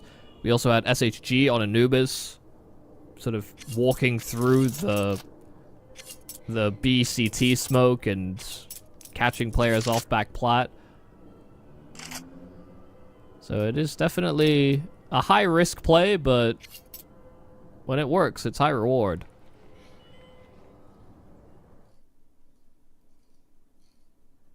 Seem to be a couple challenges in the server for the players, so it's a technical pause as we wait for the players to sort themselves out.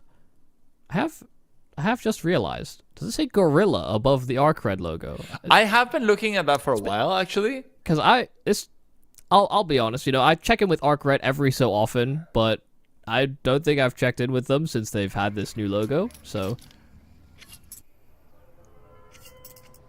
Wait, let me Google what they have chosen a pretty Uzbekistan's alpha national primate animal is. to put on the top of the ARCRED logo, but... Well, the Uzbekistan's national animal is the Turkestan sand cat, so it's not the gorilla, I can confirm that. And this eco is, you know, it's found some good results. 1 versus 3, though, is a bit ambitious to check them, and this position is already known. And it's round number 3 on the board.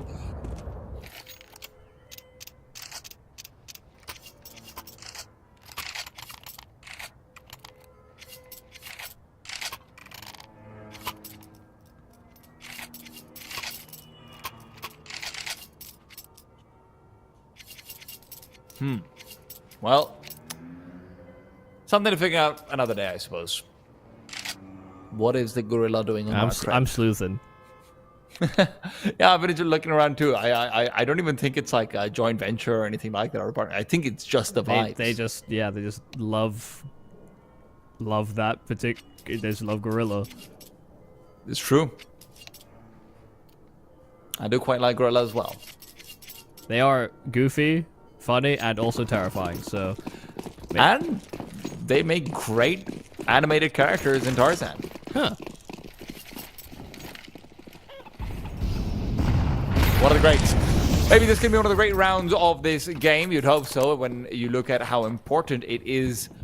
Could be a swing round for the CTs to just completely lose momentum, economy, and control over this half. And for Iberian Soul's side, well, they're going to be fine as far as money is concerned. Let's not make any mistakes about that. But they'd really like to get that even Steven situation. Retaking Banana is invisible. Well, fairly aggressive positions also established by the CTs in apartments. It's Dodo to take down his teammate. He doesn't even have anything to shoot at. Ryujin wasn't going for a cross there or anything like it. At least I didn't see it. Soso at least gets a response, but he realizes the SSJ is nearby as well. Turns away. The SSJ will just be fading back with his incendiary used. It's awfully kind of Stododo to make sure his in-game leader can see all perspectives to make the correct decision here. Great timing on the smoke. That one's going to be down over here till about that 23-24 second mark. So you're really going to have to push through the smoke. Now, that does also mean Invisible's Molotov and the grenade combination could be really juicy.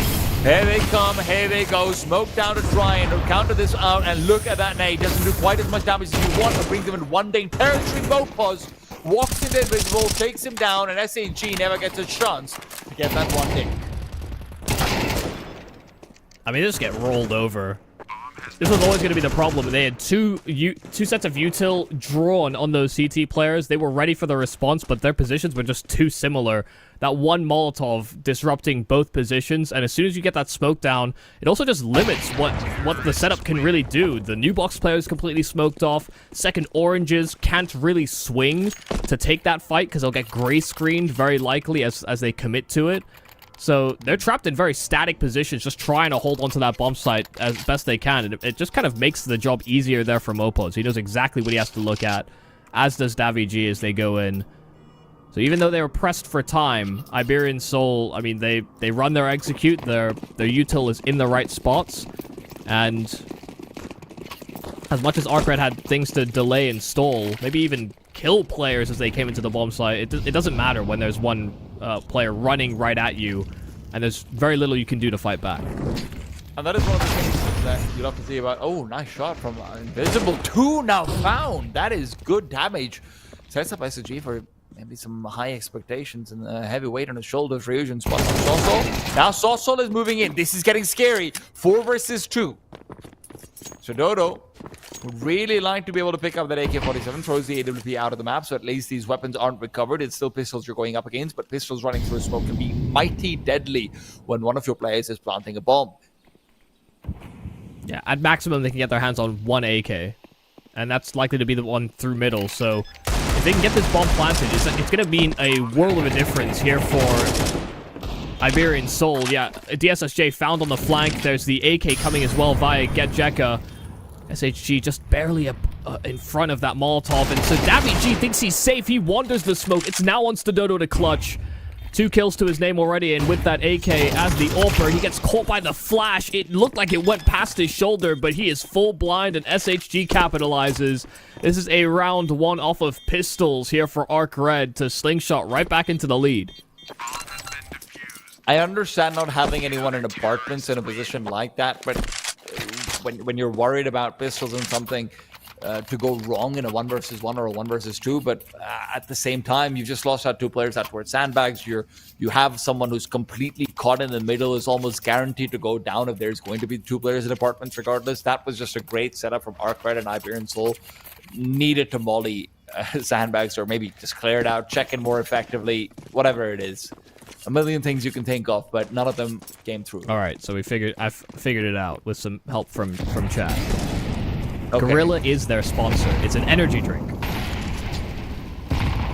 Okay. Yeah. Cool. And great in Tarzan. Well, Invisible peeks forward. Mopos has been put down.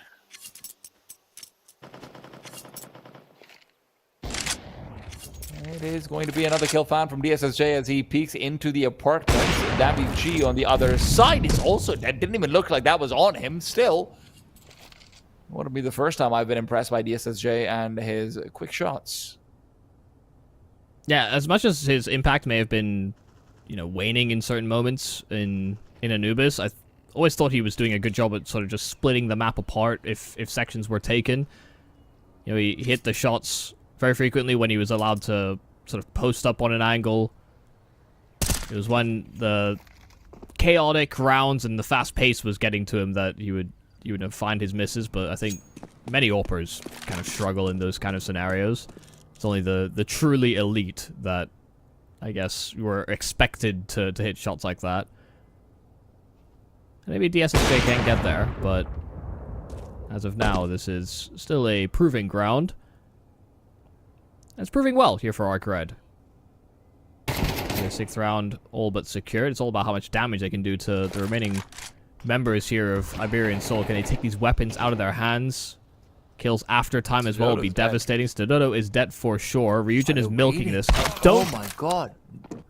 I actually thought he was gonna wait. I thought that if he's gonna stand with a knife and wait for 10 seconds, that might be the best knife kill I've ever seen.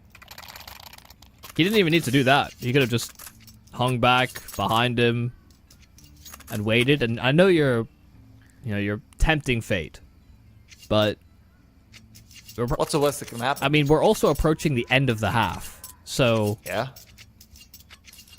And if you did die, you would have had money. So I think there's a lot of pros to weigh that one out.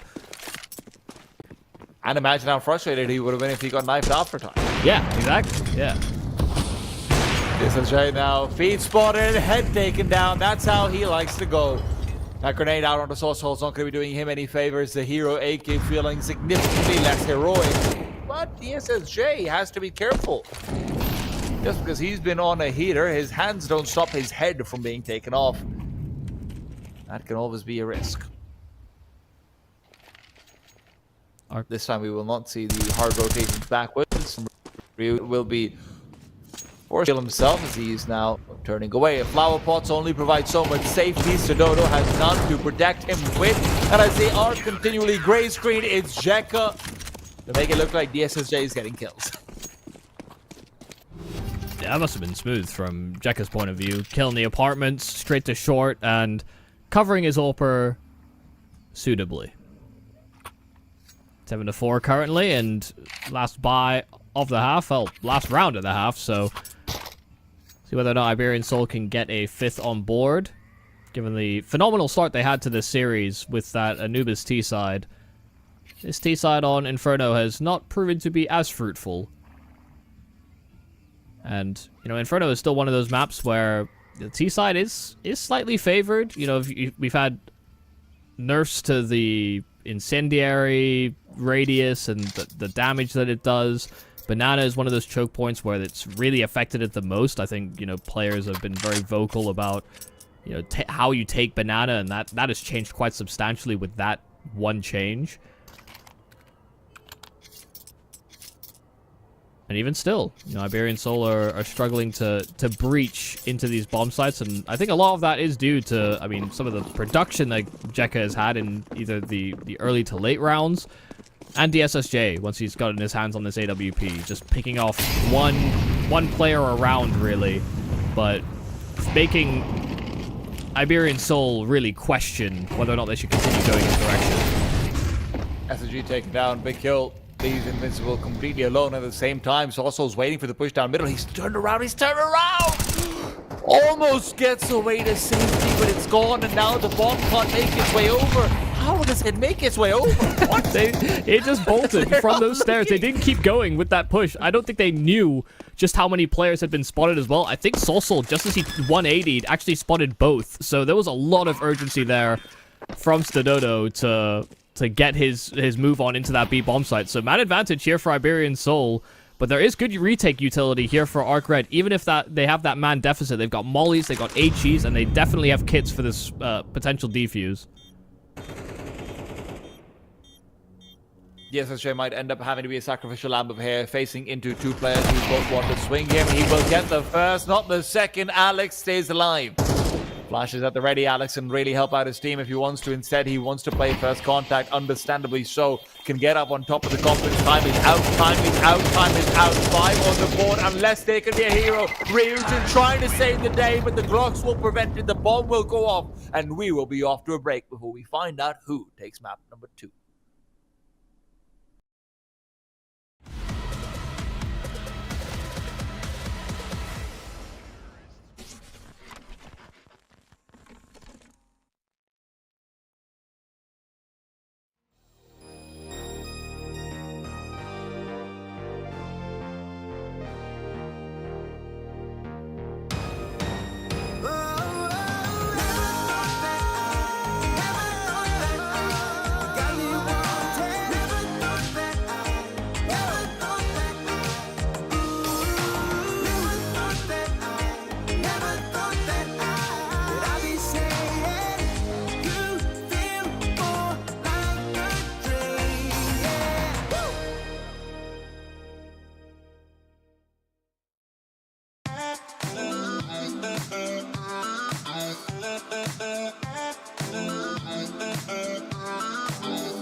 Despite struggling in the beginning of the half, Iberian Soul bring it back to 5. ARCRED are hoping that's where they will be able to put a stop to them.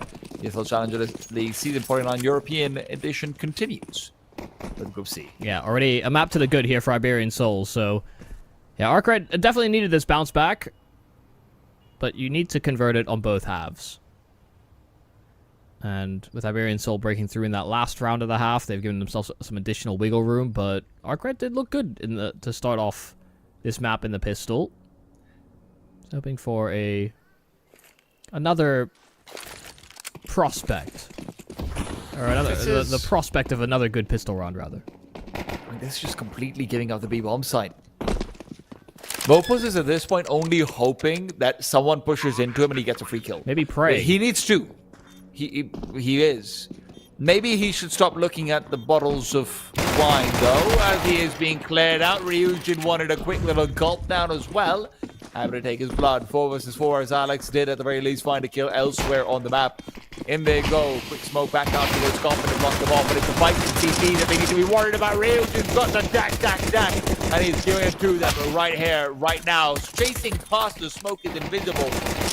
ARCRED might have lost a couple of players here and there, but it really doesn't matter. It's still going to be a great round for them in the business. Okay, Ryujin. Okay. Ace out. All right. Get the style points as well. Yeah, full ace from Ryujin, and I was about to criticize Davy for hanging around and doing what he was doing, considering he had the kit to save over. But I don't think he actually could have escaped. Ryujin was hot on his trail with insatiable bloodlust. That's the best kind of bloodlust.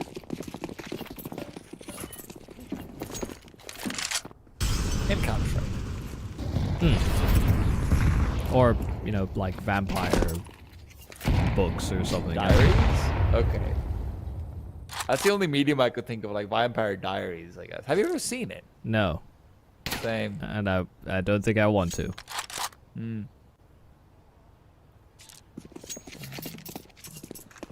They really managed to exclude an entire gender by calling it diaries. Like, we don't journal, guys. Come on. It could have just been journals, didn't it? Yeah. It doesn't have the same ring to it, though. Yeah. Kind of historic that way. Blood-sucking journals. Then you just think, maybe is it about leeches? Like Wall Street? Well, Stododo, however, you would like to spill some blood, maybe not suck it. There will be a lot to be spilled, but I don't know if he has quite what it takes to do so. Blocked off by a motor smoke, but it is still going to be quite a few players creeping out at arches. Nice tags, I have to say. Another few opportunities given over, but too many targets. Too little time. they've lost a member at that B-bomb site as well, so ARCRED are going to start re-diverting, but they've lost SHG just as they start to consider that possibility, and so Solsol gets given a free kill. He'll happily take that. Fresh smoke's back, but Davy G has a gap to work off of. They've just smoked off the entrance. Jekka, a great entry. That should give them enough space. It's Mopo's just trapped at the back of the bomb site. They know he's here, and Jekka will move to hard clear it as they go for the plant. And whilst the Dodo moves in, he does hit that tag, but they're down that extra man. ARCRED have that bomb planted, and the extra man to play with. These are all incredibly low players. The Deagle could be deadly. In a position like this, the Scout as well, no less. And PSS here right now, Solsol had taken off, and any sort of excitement you could have taken away. Maybe Dodo can get an exit or something off the likes, but that's difficult. ARCRED started to think it was an A-side stack, especially because of that Solsol kill with the Deagle when they'd already seen the Scout. And they really are fortunate they found Davy G. I thought they might actually end up neglecting him because they were more interested in finding and tracing out Mopo's. Still, they dodge a bullet. Could have gone a bit scary. They find 9 rounds instead. Yeah, that was looking a little fearful for them, but they do pull through. They find the important kills. And they're working the map. You know, I think that's something that was maybe absent in that in Anubis as well, is that ARCRED didn't feel like they were really working the map or trying to play it to its advantage. You know, we've seen some rounds from Iberian Soul where they're playing the extremities and they're running these lurkers and they're finding outs. That's what ARCRED did in that round, and it's how they pull through. Well, these tags from Sododo have already found some significant damage. No one's watching out for the switch at all. I mean, they're peeking in from mid, but the problem is going to be the tags already dealt. There isn't follow-up. Sododo gets one, but really could have been much worse, and now it is. Now it is. He hit Jekka. The tag through the wall, barely doing anything, but gives a warning shot to Jekka. Now, he's more than just a warning. Needs to remove him from his territory. I'm surprised he keeps challenging. They're actually going to this A-bomb site. This is wild. This is unusual. Mopo's kills the high HP player in Jekka and gives an AK over. Oh my goodness. It could all just be completely for naught. DSSJ does find the kill onto Mopo's, and he will look to continue and actually throw some misdirection Stododo's way. But Stododo isn't buying it. He's going to go pick up an AK bottom stairs. Oh my god, he's actually, he's sitting posted banana. This is the ultimate bluff call. He didn't hear that smoke blooming. But he knows he died inside of the A-bomb site. Are they stuck? No, he moved. I thought maybe CSTV glitched out for a second. They are both calling bluffs. And Stododo Stododo... knows he has no choice anymore. A pistol will be enough, though. That's the thing. Yeah. Oh, he's so scared. He's so scared. It'll be the safest plan possible. Always worried, and now can't believe his luck. Cannot believe it. The MAC-10 might be the perfect weapon for this situation. Even the Molotov. But Stododo doesn't dare pull it out unless it's declared out pit or anything like it. And giving up your position in a 1v1, it's just not advisable at all. The SSJ hidden away. The Molotov goes out back. It'll be spreading. It'll be spreading. He's taken down. It'll be Stododo with 3 kills, but does he have time? It'll be barely enough. He goes forward. It's right at the cusp, and he'll have it. Oh my goodness. That Molotov spread so far. The SSJ just hoped he could jump up in time, but he couldn't get his legs to work out from under him. This was a hell of a round from Stododo. That's close to, like, what, 400 plus damage round with the scout? Outrageous. Actually, it would have been it would have been less than 400. It would have been actually less than 400. I just did the math in my head. It doesn't make any sense. Okay. But he hit a lot of tags with that scout where I was expecting, you know, maybe a kill at most. And he's pretty much won the round single-handedly for Iberian Soul. Now it's ARCRED to pull out the MAC-10s. Now it's ARCRED to see if they can get a force fight together, or will this be their time to put their money down and watch it hurt? Oh, good kills from Stododo. Just do not stop. The SSJ isn't ready. Not a great peek coming out from the T side, but that's the thing with Stododo. He is very happy to punish your mistakes.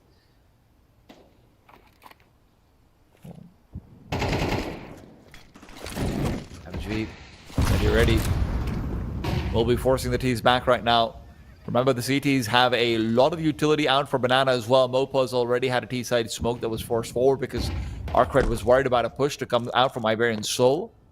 He can be left completely alone. That's exactly what the Iberians are doing right now. Saucel's position fantastic. There's no Molotov to force him out of pit. He even navigates back to mini pit. A quick flashbang out to short will not be giving them any information. 45 seconds left on the clock. A grenade, but no peeks behind it. It's all setting up for success. These CTs have everything they need, but they need to hit their shots. And Alex and Saucel are doing just that. The crossfire of doom. And ARCRED walk into it. And they knew exactly what was happening in that round. Iberian Soul brought over a 4th player. Stododo was a little concerned about, you know, trying to support his A players when Arches, sure, it was smoked, but, or rather, Long was smoked, but he couldn't, you know, drive all of his attention that way. A player could have lurked through it, caught him off guard. So they waited for that rotate, and, you know, ARCRED are still sitting static by the brackets. Even the flashes they try to throw over the bomb site, the players on Iberian Soul are dodging them because they can hear the pins being pulled. Because the solid crossfire, some good information, and looking to take the fight in the following round. Davy G even getting away with a quick headshot. The Glocks were on the other end, and Davy G wanted to capitalize fully. He'll sweep up every single one of the frags. Barely a lick of damage done. It reasonably could be now or never for ARCRED.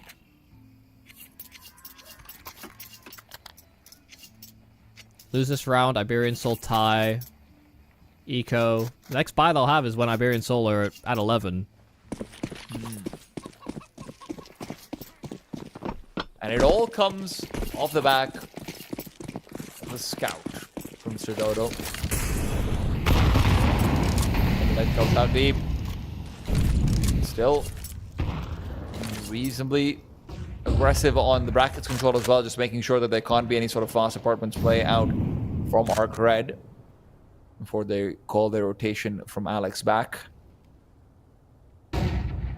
Alex has left utility behind as well, so realistically, if Mopos wants to even leave Stododo here alone, that's an option, but it has to be fast rotate soon. Not too many flashes, don't pull that gun away. Alex wants out to play at the inside apartment. Saucel peeks in and gets only one. Davy G forced to call over. It's again trades on trades. The CT's not favored in positions like it. As rotations start to come over, the problem is going to be SNG. He's playing around the smoke perfectly. Should have the opportunity to get a backstab, maybe even two, but Mopos is trying to be wary. The problem is the smoke really is unwieldy. As it clears, SAG still gets the one. Stododo taken down and Invisible hidden away. True to his name, needs a double to finish things out. Mopos trying to force it out, and a smoke down on the side will certainly help the segment. He will not be clearing this angle. It's from the side that Galil shuts it down. That's fantastic work. I'm really surprised SHG got away with that one as well. There were so many ways this round could have gone wrong had SHG not gotten at least his one frag. They were so split. You know, there was no way to trade off or capitalize on some of the disturbances made because of the other player in that circumstance. So, once again, just a critical shot being hit by SHG. He had to hit that trigger as soon as that smoke faded. And ARCRED, yeah, barely squeaking away with a 10th round. There's some reserve built up here by Iberian Soul as they mounted a minor comeback coming into the second half. They still have full weaponry, some reserve cash as well still available on a few of their members. You're saying it was now or never, perhaps, for ARCRED. Similar story here for Iberian Soul. They could find themselves losing out the map very quickly if they're not too careful.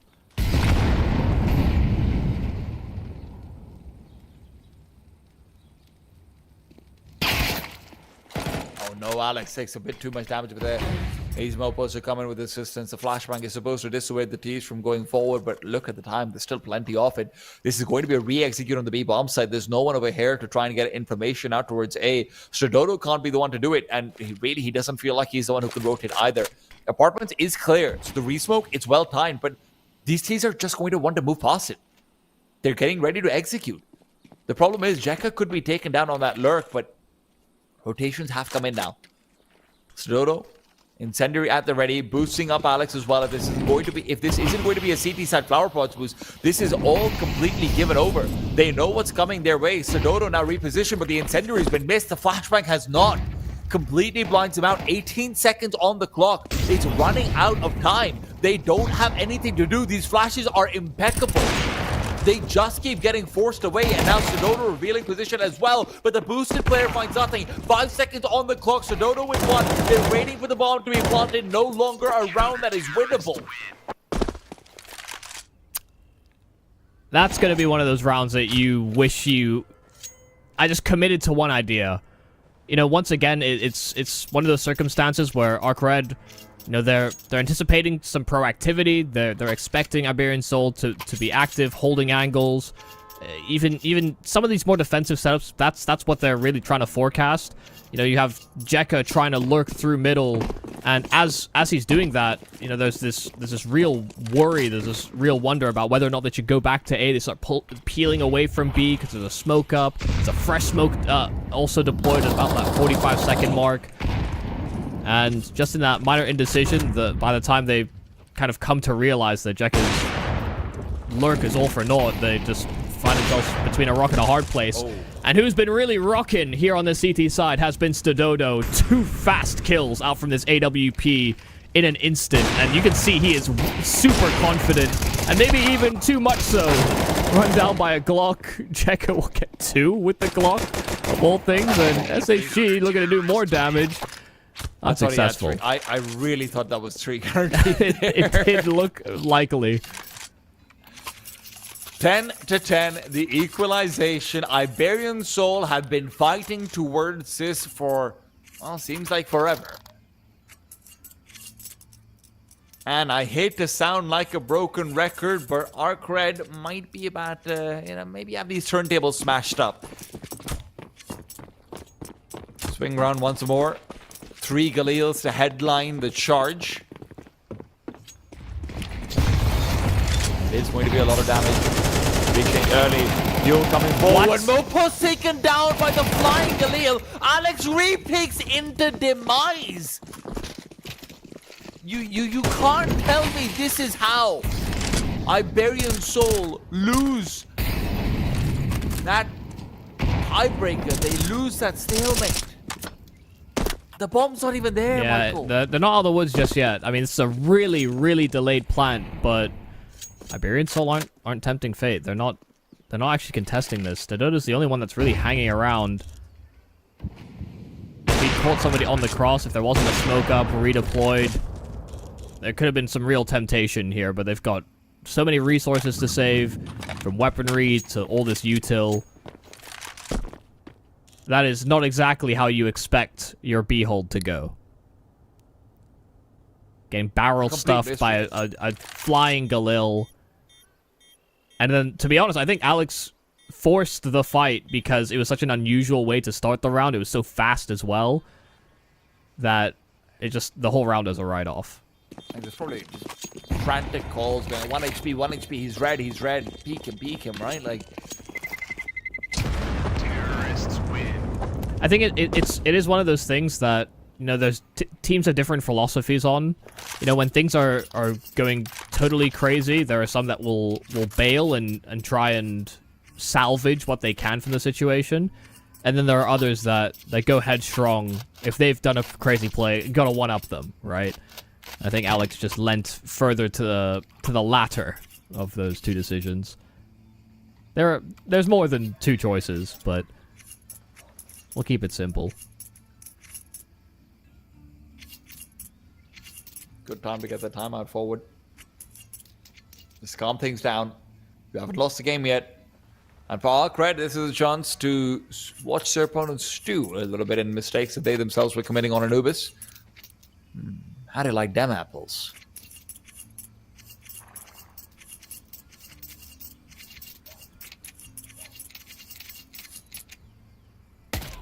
See what Dodo can get up to. Kind of surprising that he's, you know, having a, I guess, more of a standout map here. But it is a welcome sign, I'm sure, for Iberian Soul. This time it's Util that finds the opening frag, and it's onto ARCRED. Visible's haven't even spotted. Well, he smokes himself off. Just wants to stay alive over here. He knows that's his only job. They've already gotten one kill out on Banana. They don't need to commit for more.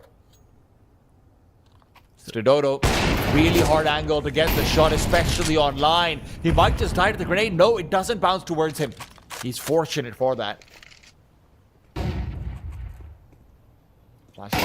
Jay, he's going to be able to get this kill. Has a jump on it, even with the A4. Now only 2 players left to try and defend this site. It hasn't been the biggest multi-kill site for the Iberian Soul. But as Alex makes his way over, if he can find a kill onto a player trying to lurk too far forward into arches, that makes things easier. Dodo still needs to perform. Waiting for that drop down. Oh, Alex has been turned around on. He's not expecting this at all. Invisible gets the critical kill. Now they feel the pressure. Davy will feel the pain as well. They will not find these frags. Dodo found out. Davy taken down. That's a little bit of the taste of their own medicine. ARCRED seeded 2 3v5s in Anubis, their map pick in the series. And Iberian Soul opting for Inferno have 2 clean as can be kills. One's through nades, one's through Dodo's AWP, and ARCRED have brought this back from a 3 versus 5 and just completely trounced that A-side defense. I mean, fantastic work there from Ryujin. I mean, great slowdown as well by Invisible. Just perfectly executed. You see, Iberian Soul were trying their best to forecast the next move that their opponent was going to do, but they were wrong on multiple fronts.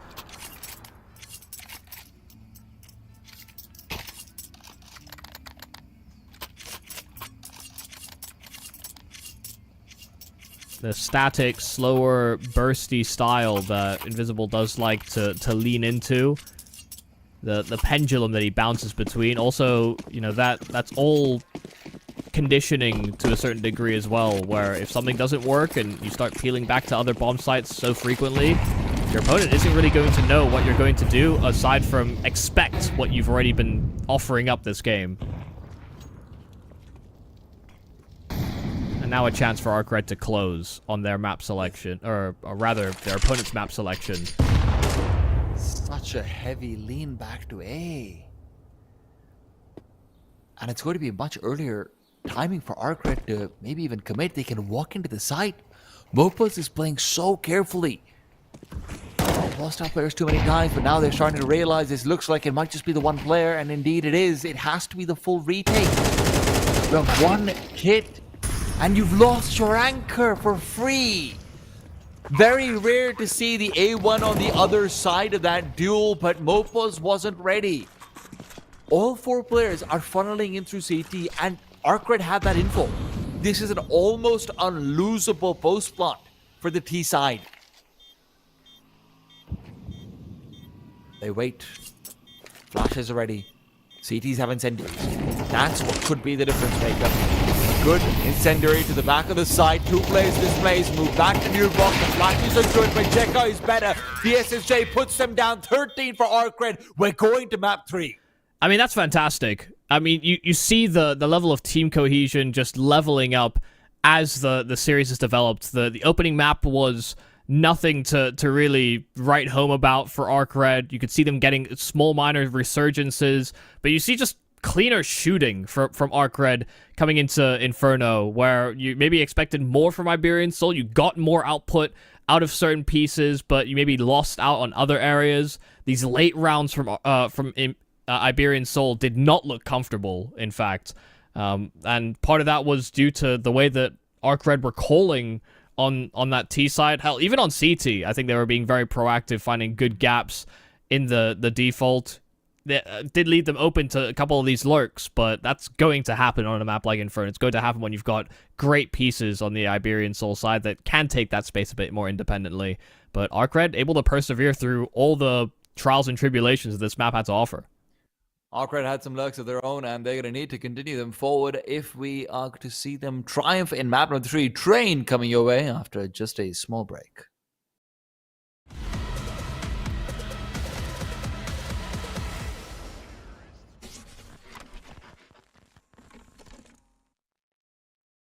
Think you've seen it all? With Faceit Watch's Point of View Selector, you can experience the game from any pro's perspective. Use the multi-view feature and customize the stream with up to 4 angles. Control what points you see while earning rewards. Drops are activated and lucky winners will receive Faceit points.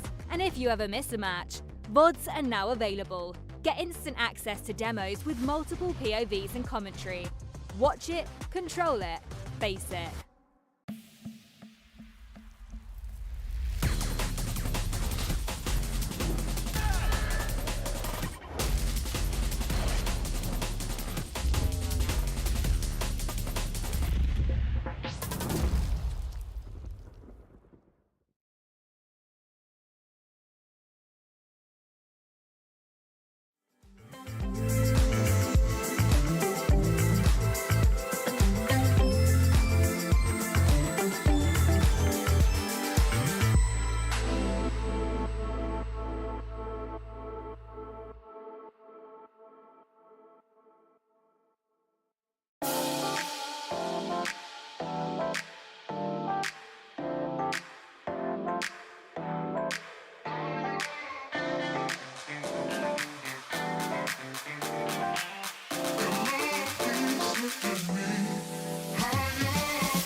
Yeah.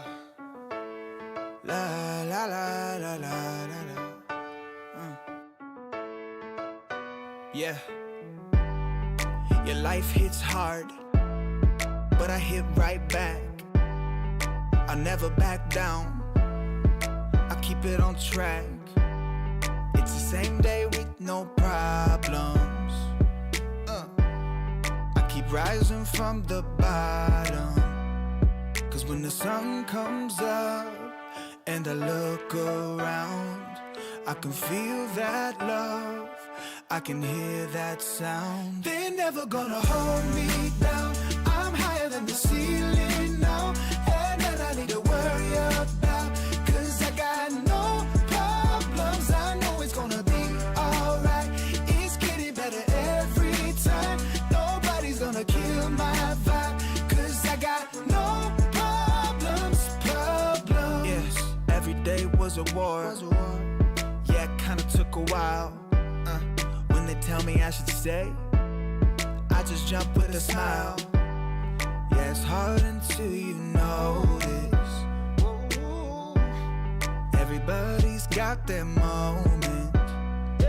When the sun comes up and I look around, I can feel that love, I can hear the sound. Listen up. They're never gonna hold me down.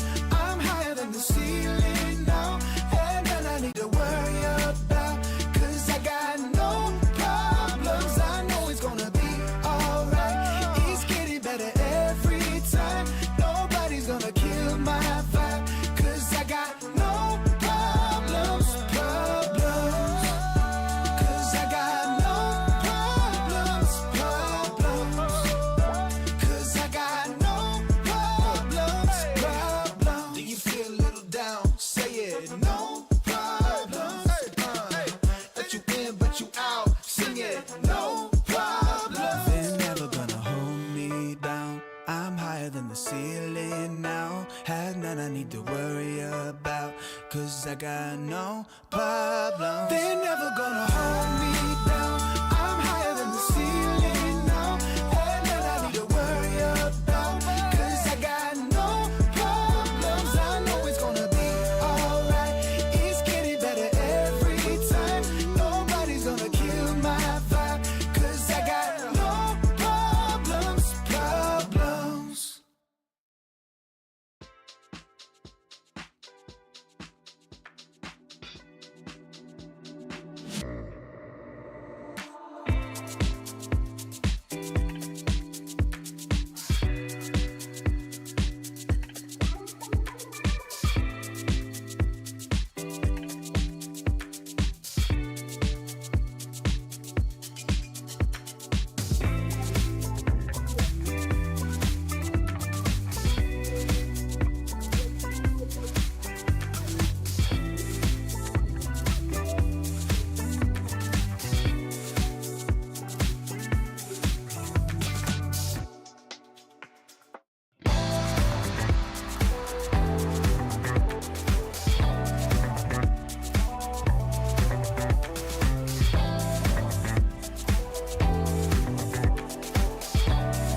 Welcome back to the ESL Challenger League Season 49. I get to see Train, and I love it. I'm Tea Time with Michael UB Cassidy. We're heading into map number 3 between ARCRED and Iberian Soul. Yeah, I mean, so much of the conversation throughout this series has been really focused on these extremities players that we've been having on both sides of the equation. I think ARCRED have been doing a great job at sort of bouncing between the different areas of the map, from Anubis to Inferno. Inferno definitely a more productive map for that type of style, and Train is definitely a map where you can get away with that style as well, especially with the changes to the pop dog area, the stairs that link up the brown holes outside of B towards that A bomb site.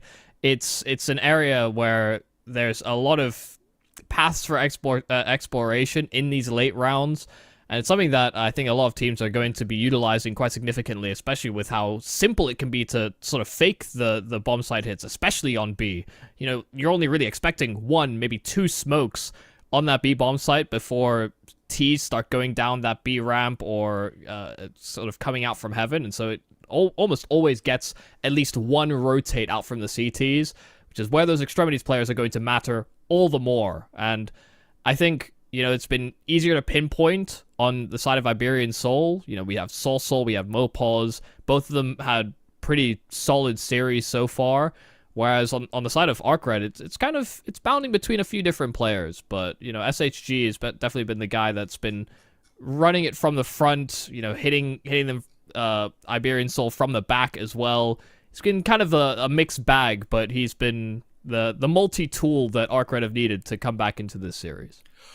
Unfortunately for ARCRED and Inferno, they did have a multitude of tools available to them, right? Invisible had a couple of great rounds as well. Ryujin, you look out towards him. Yep. I think Invisible in particular, especially that 5-7 round where he really just saved that eco situation. It was potentially one of the big turnaround positions. Now, listen, we're going to be getting into knife round. This actually does matter in map number 3. We aren't just going to have default kills coming through. And I know that Train is CT-sided, but again, how CT-sided is it? We do, however, apologize to the viewers. As Michael pointed out last week, our radar is slightly out of date, and we are using the old Train radar. So, you know, things are going to be a bit wonky, things are going to be a bit here and there, but we are going to get through this together. Yeah, so the map is, I think, is a 7-5-8-4 CT side currently. I think we've seen, obviously, there are going to be instances where that score line is a little bit more favored to one side or the other, but I think that's really where it's averaging out at the moment. And I think, you know, a lot of people had concerns about the new issue of Train and T sides being too dominant. I think in the early days of Train, that was definitely the case, but the changes that Valve have implemented by changing those T side spawns has actually made it a lot easier for CTs to get a grip with the timings. You know, they can get more easily deploy counteracting utility to stop A rushes, for example. And it has also allowed for a bit of vulnerability to be sparked over on that B side as well. By pulling those T side spawns back, CTs can actually get to those brown holes and actually contest the T's before they have access to that upper area to B. So something for viewers to keep their eyes on, whether or not Iberian Soul are going to be that assertive on that segment of the map in this first half, or whether ARCRED are going to do much of that exploring on their defense. We'll see what ARCRED have to offer us up. It is Train as our decider between Iberian Soul and ARCRED. And with this T-side start, ARCRED have 2 belts of util, a couple flashes, a couple smokes already being deployed over on that A side, and Iberian Soul will be left in the dark with this heavy Ivy. Sododo has his work cut out for him. He might have looked very good with the scout right now. It's a USP that he has to make work, and so far not a single bullet connecting.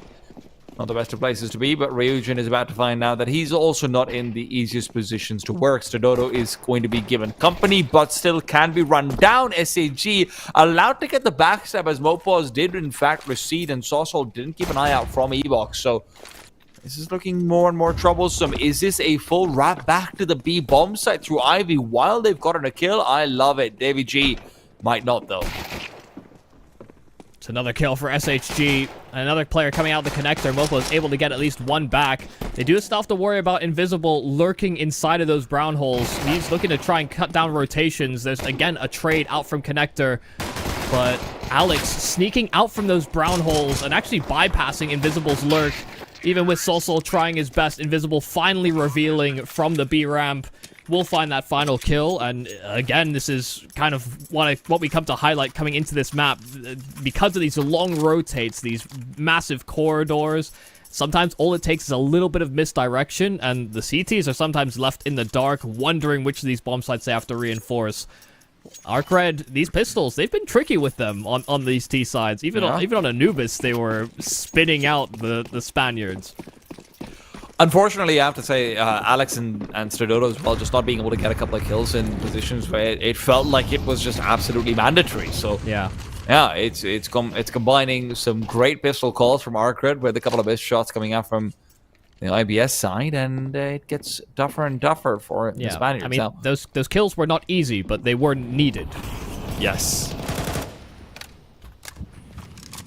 It's opportunities that you probably don't capitalize on if you're the ones holding the weapons, but you're really hoping your favorite player do.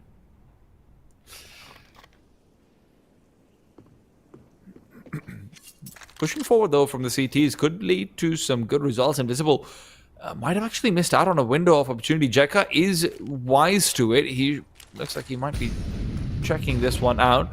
Deep flashbang forward, completely avoided. Alex and Sorsol are waiting, but the grenade being pulled. They're not ready for the second. There's 2 kills found, and Mopos continue to pressure. Suddenly, things getting scary. 5 versus 3. And that's one of the worries that you have as a T. It's also why teams are using a smoke and a Molotov to try and counteract that aggressive push.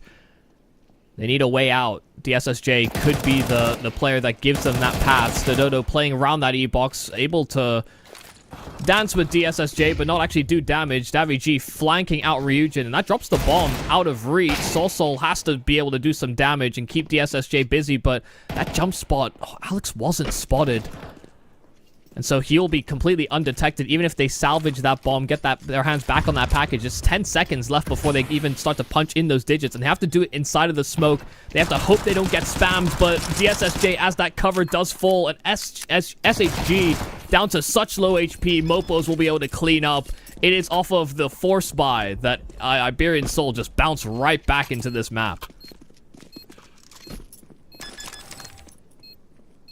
We talked about how maybe, some of the force buy wins that ARCRED were able to find on Inferno in particular, that one with Invisible getting the double kill, might have been this oversight on the part of Iberian Soul. This one over here is just a nice little sneak through play. Sure, there maybe could have been more utility used to avoid it and whatnot, but it did feel like ARCRED were always waiting for it. Just Invisible turning back for a second or two, a couple of timings being missed, and Iberian Soul are able to very comfortably nestle into Pop Dog.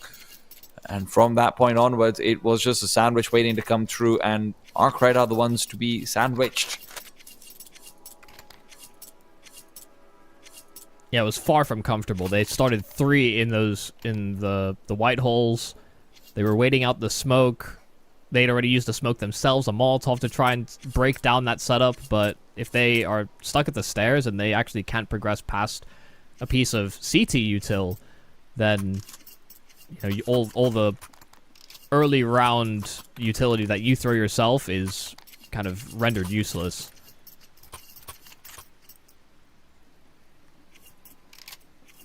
So yeah, some nice shooting from Iberian Soul, but a strong setup as well.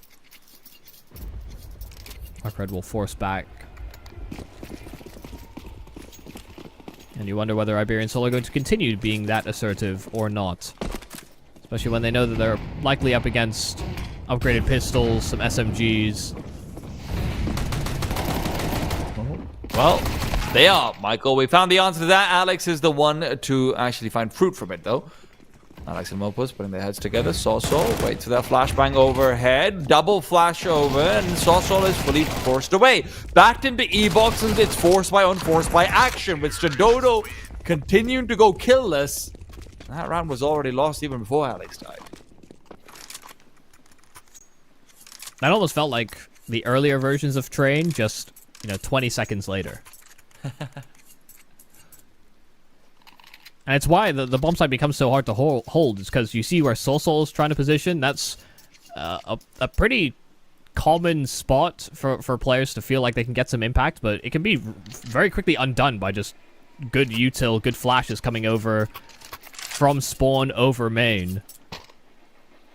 And he eats those flashes, and before he knows it, ARCRED have completely swarmed him. So the hypermobility of those pistols, those SMGs, doing a lot for ARCRED to just honestly quickly collapse an A-side defense. It's going to be forced by in response from Iberian Soul as well, of course. How could you not? Yeah, that's always the question.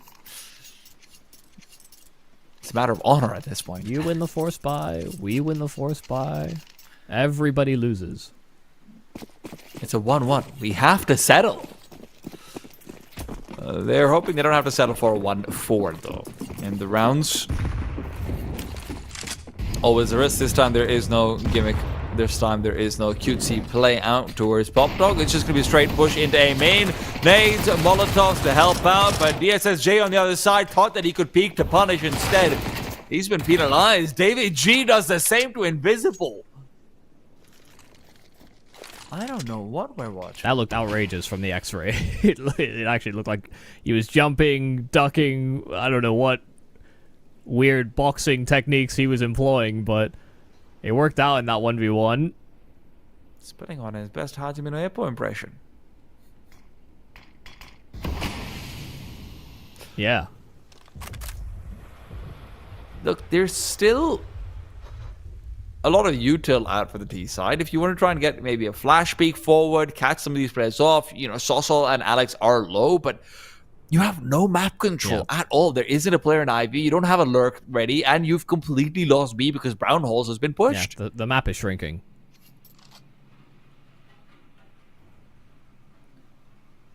Mopos is sharpening his knife. He knows where that belongs. In their backs. Ryujin turns back into a very tantalizing 5-7, but he's left with 7 HP. Not really ideal. Stododo as well, about to be peeked in. 2 spots out. SAG. Freebie stolen away by the player who realistically he wanted to get the kill. The MP9 picks up another one. Molotov now forces Stododo forward. He will be potentially the sole casualty, but with Alex already being low, Jekka can at least find consolation. They're letting the time run down low, and in doing so, they will let him save that weapon. I think Ryujin is also disconnected. I don't think he did disconnect. I think he just called it quits. Okay, because I heard some chat sounds going forward. Maybe asking for a tactical? Who knows?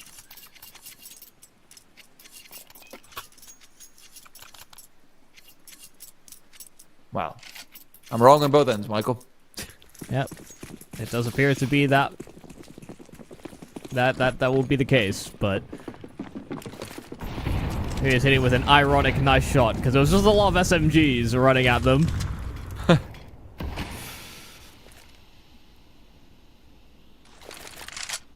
If you look at that mini-map, you see the exchange that is this tennis match in the brown holes where, you know, in previous iterations of Train, teams could get away with not using basically any util to take over the brown holes.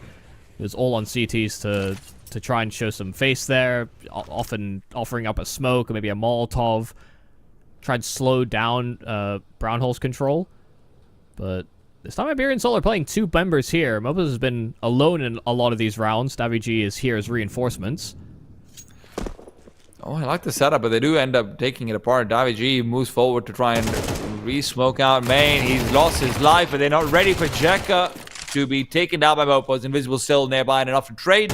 Stalls out the secondary peak, and now he can even ask to rotate back to A if they want to. But with SHG going down, that desire likely mitigated. Invisible back into the A side. Sosol takes his time to rotate over. Long range with the MP9 while the T's are missing everything. They could not Finally, hit him. they shut him down. Yeah, they really could not hit him. He got far more out of that than he should have. I mean, long-range fights with that MP9, you'd favor the AK every day. But 2-on-2 and Invisible being low HP, good news is that there isn't a Molotov or an HE, but he's taken down at the start of it. It's DSSJ to try and clutch. Well, he continues to peek in. Remember, there's no utility. There has to be just a nice little double peek. Stododo is hoping to do so with the verticality, and he even finds his first kill. There'll be 3 on the board for the CTs. Finally, we get 2 in a row. That almost turned into a nightmare scenario there for Iberian Soul. Like you said, they had a good initial setup. They played it so differently to how they've done previously on that B-bomb site. And then Davig rotating smokes towards ramp so that they can kind of maintain that setup a little bit more comfortably. And then Davigi just doesn't look heaven while he's rotating back into a solid spot.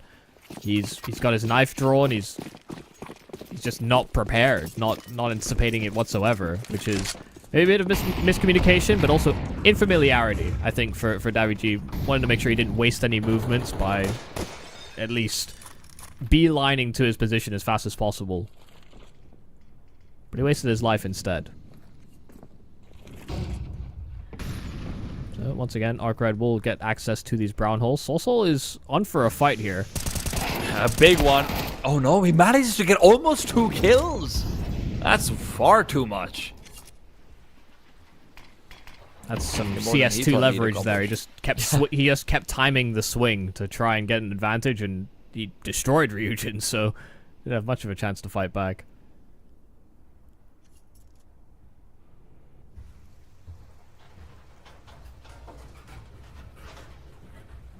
There's so much map control that the CTs just have, even though they've got 2 players out towards that B-bomb. So the only thing that they have to worry about is Ivy, and that's what Stododo is concerned. Now, the issue is, Stododo has to watch out for Ivy and Pop Dog.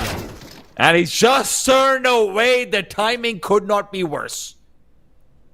Yeah, I was about to say, it wasn't just Ivy. I mean, that presence inside of Pop Dog, as an A player, you don't want to have to deal with 2 extreme 180s to try and hold on to the bomb site, especially alone. But they're still maintaining these 2 players over at B, all courtesy of 1 sidewalk smoke. So there's a lot of time to play with here on ARCRED. Even with 20 seconds remaining, they don't really have to try and suss out where Alex is positioned. They've completely cold Iberian Soul on their positions.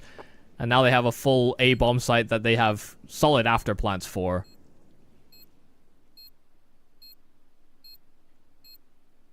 This should be a safe call from Iberian Soul. They've been outmaneuvered, and this will likely be a tying round here for ARCRED.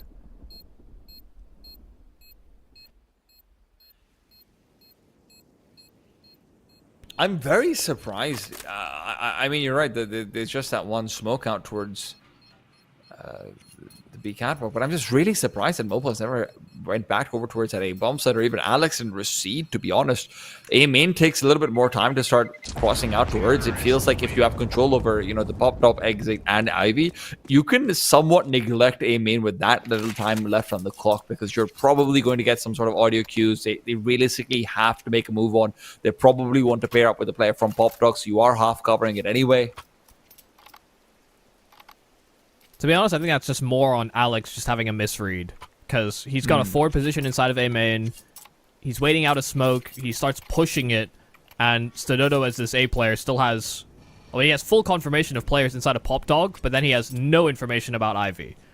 And so, you know, if Alex had kind of stuck around inside of main, you know, I understand pushing one side of it is advantageous for him, because once that smoke fades, he could effectively get pincered from both sides.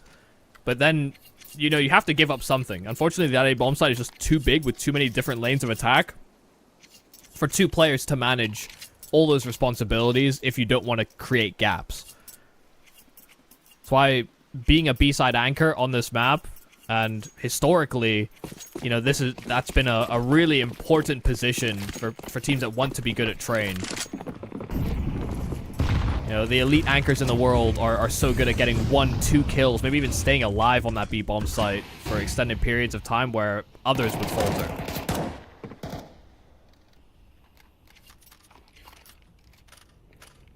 Tell me they don't end up losing another player to this push. Sossol is just giving them the work.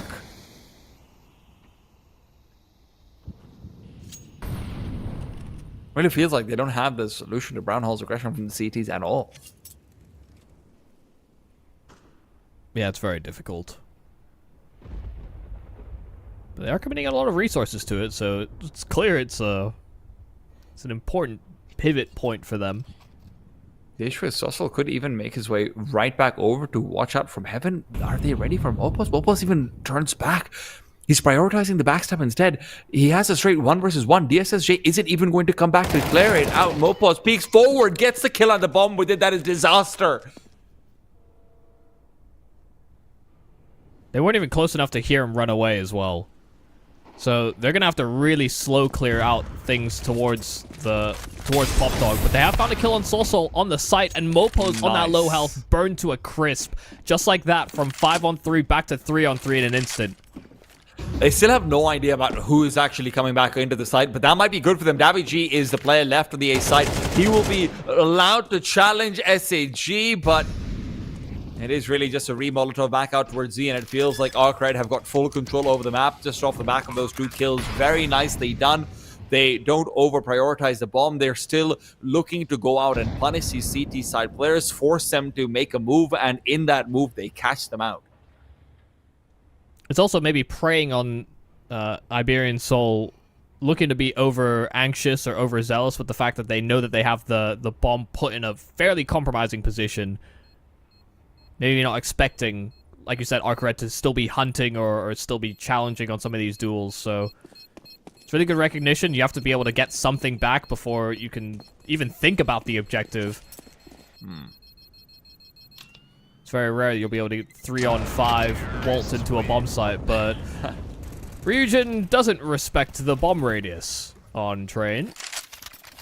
It's not the worst of the maps in the pool, but you do need to still get some distance, put some objects between you and the bomb, and when you're in those wide holes, ironically, you might be actually, like, technically further away or shielded by a building, but you're putting less objects between you and the actual bomb, so you're going to take more damage.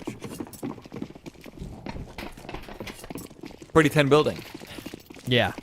And those trains are pretty thick. Mm-hmm. Can you... Oh, SCG's found Dodo. That's the question. And DaviG. All right. Can you still do that weird connector wall bank? What, into white holes? Yeah. Yes, well, there's no wall in connector anymore. Oh, into T-main, I think you mean. Yes. Sorry. The one that Smuye did. I don't believe so. Okay. The train is in the way. The wall is a little thicker. Yeah. Oh my goodness. Okay. Oh, that was stuck too. I don't know how we're back into this. We might not have seen many of the kills over here, but you can imagine them. Soulsoul, though, is imagining his pathway back to victory. It's a free kill on the way, but it will not be a teammate next to him. Instead, might not be needed.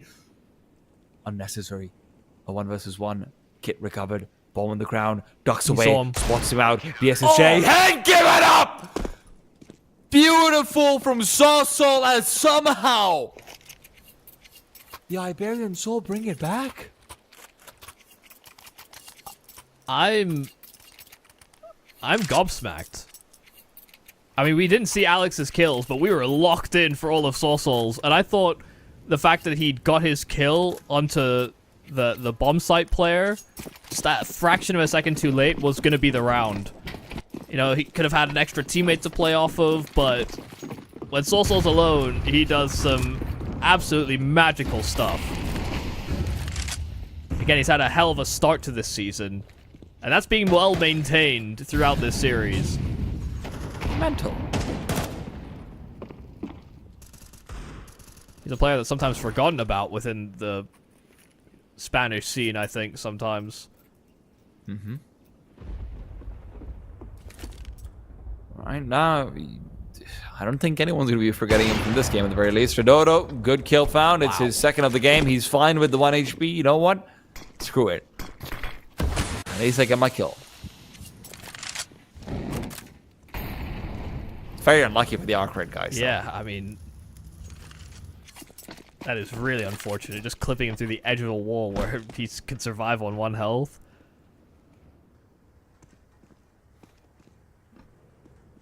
And he has head armor.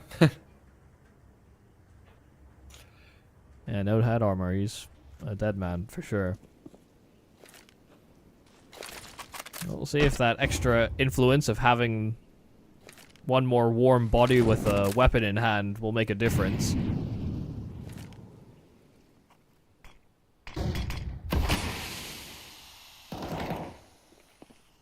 The problem is going to be SSG's already lost most of his life. He's trying to turn back toward the B bombs. Like, how does he get the kill? Soulsoul The man of the hour finds that his time is up, but it's still a problem that SAG is pushing him through that smoke. He gets one more. Really a true menace around the smokes. Even on Anubis, he just will not die. The man is really stalwart, I have to say. Yeah, he's the bulwark. This is... I don't know how to call this trade game. I mean, from advantages to losing rounds, it feels like both sides are encountering similar problems, and this is also one of the teething issues I guess we'll have with Train being integrated into not only the map pool for us, but for the players as well. Familiarity on timings, understanding of which fight is advantageous, even just understanding the geometry of what your opponent can do when you know where he is. You know, some of these things are still to be strongly considered, especially when we're thinking in high stakes positions. You know, when you're playing in matchmaking or whatever, people are not thinking to that degree because it doesn't have the same stakes attributed to it. So you'll see these small errors. I mean, we definitely have seen it even from teams we would consider tier 1 right now that have ventured into Train. Some of these games have been incredibly scrappy. So hard to hold Iberian Soul or ARCRED to a higher standard. You see these small moments where, you know, a few months from now, you would say some of these are outrageous mistakes, but...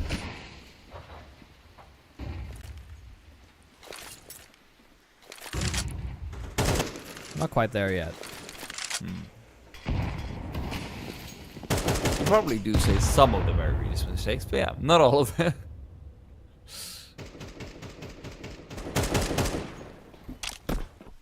For one thing, I probably would give that M4 over to Sawsall if I was to Dodo. He's unfortunately not had the best of games, so maybe this can be an opportunity for him to come back alive. We have seen some pretty crazy things coming out from both sides. This would not be the craziest.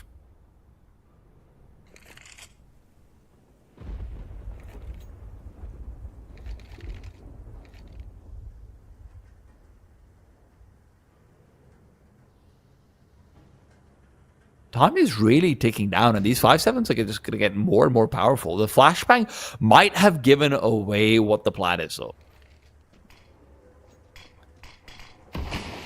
Smoke back out to short walk, and it is Cat where pushes have already come through. Mopos realizes the call, is going to wait for the bomb to be planted, and now with the elevation has the chance to maybe even pick up 2. Honestly, there was a player with a grenade in his hand and the second planting the bomb. Instead, he has waited too long and a window closed, maybe on his hands, maybe not. He's still alive, and they have no idea whatsoever. This is where you wish you had a kit. Unfortunately, though, all he has is an AWP. And it's not too big of a tear that he'll be shedding, though. Still has blood to try and spill, and he realizes Invisible is nearby. Invisible has one chance of a head to try and stop this bomb from being defused. Spots on the head, takes it down, and although Sawsall was playing coverage, it just isn't enough. I mean, it's the only way they win, and Sawsall just needed to get a sightline on him somehow. He took the low ground. He tried to swing out wide because he thought... I think he expected Invisible to take a far different approach by actually trying to run his opponent down that was trying to defuse the bomb instead of taking this elevated angle on top of the train. And just by that one decision, it neglects that sightline for an extra second, and once that defuse is gone, the round is gone with it. That was a weirdly chaotic end to that last round, given that it was the investment round from Iberian Soul.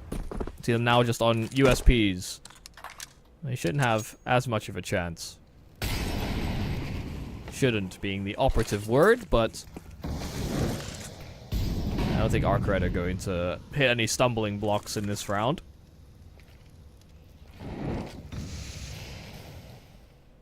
Feels unlikely. This of any of them, at least. Oh. Things are getting scary. Maybe if there's an AK to be recovered. No, there isn't. Okay. The heebie-jeebies have been cleared. The monsters under the bed are dead. But have they checked the closet? It's That's time. where Mopos is. for a certified Mopo's moment.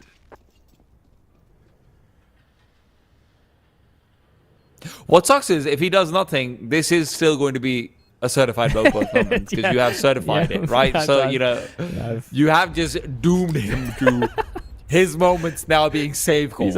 Oh my god, he's got a 5-7 in CT spawn. Wow. He's actually had some great moments as well, but this is not looking to be one of them. This is the wrong certification. This is the worst thing to add to your LinkedIn. It's like saying, oh, I opened a Blockbuster franchise in 2015. Well, he recovered an AK. Certified Mopo's moment. Let's see whether it has any impact. It is the last round of the half coming up. 7 on the board is already far too many for ARCRED, but you know what's even better than 7? It's 8.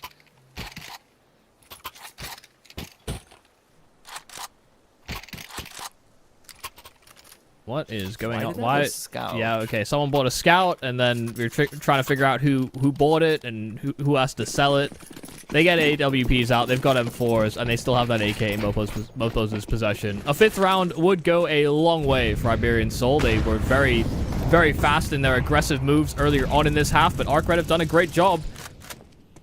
This time it's a fast call from ARCRED out from A main. They try and make it work in scale, but the HEs chewed up that first player and segment the rest of the pack. So it's now just Invisible just trying to take space. Alex the jump spot, and he will get taken down. Invisible equalizing right back, and Soulsoul just completely disregarding that position. It's Jekka that swings out from Pop Dog all the same.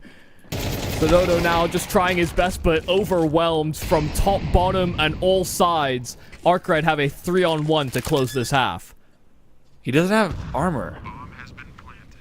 Oh my god, he actually doesn't have armor. This here. I don't want this anymore. I don't want this. 1 on 3. No armor, no chance. 8-4. ARCRED are feeling good. Can they continue to do so? Let's find out after a break.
I'd like to tell you that both of these teams have figured out the impeccable fine details of Strain, but there was a lot of force by wins, there was a lot of anti-eco shenanigans, there was a lot going on and a lot going wrong, and ARCRED are hoping that the CT side can be a stop to this clownery.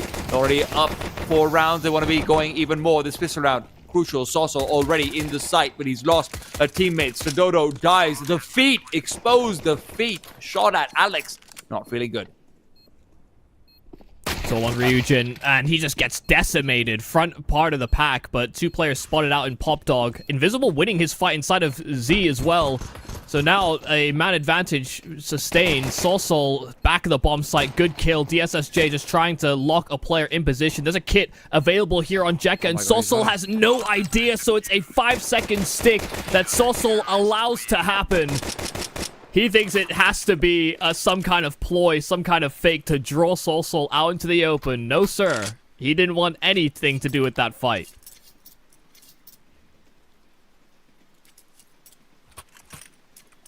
That's unfortunate.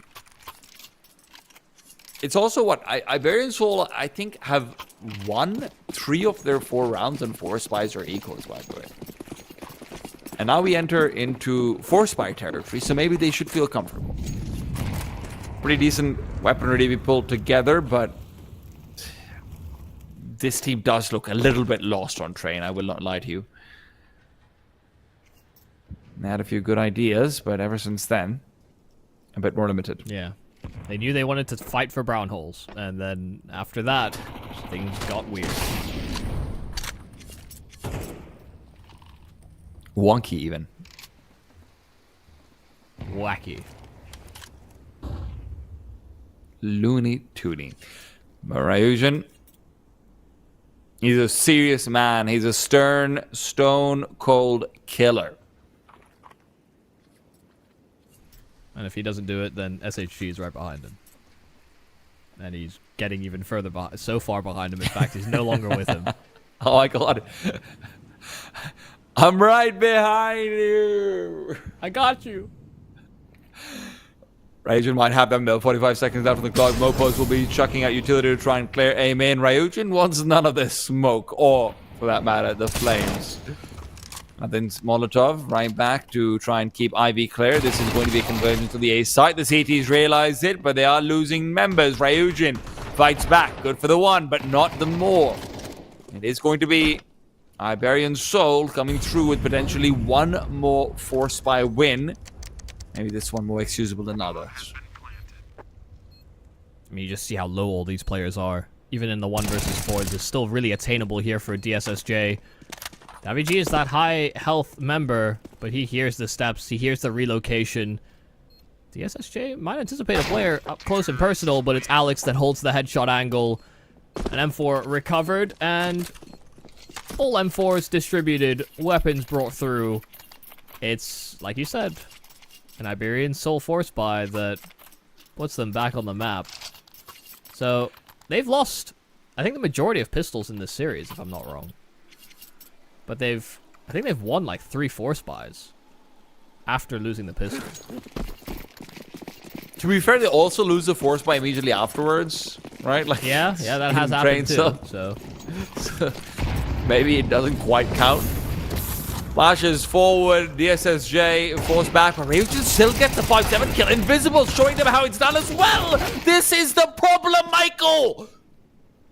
You can't count the 4 spy wins if you lose to a 4 spy immediately after. And more convincingly, it's looking like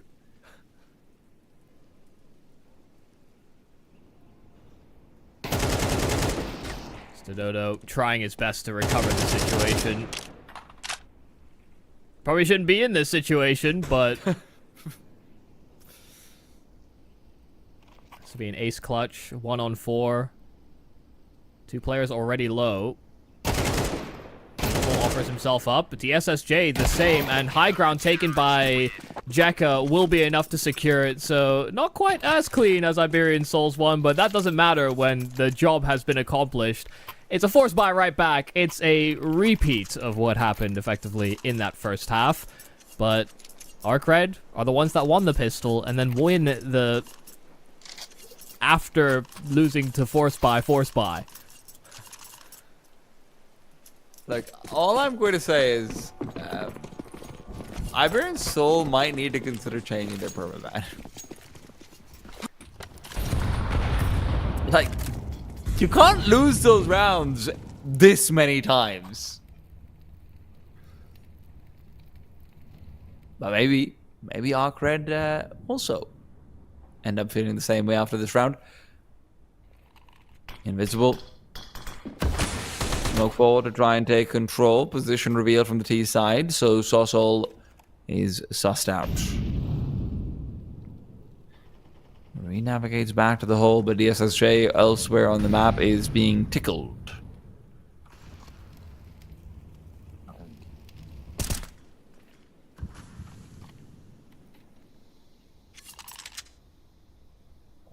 Invisible is really tempting fate by hanging around in this manner.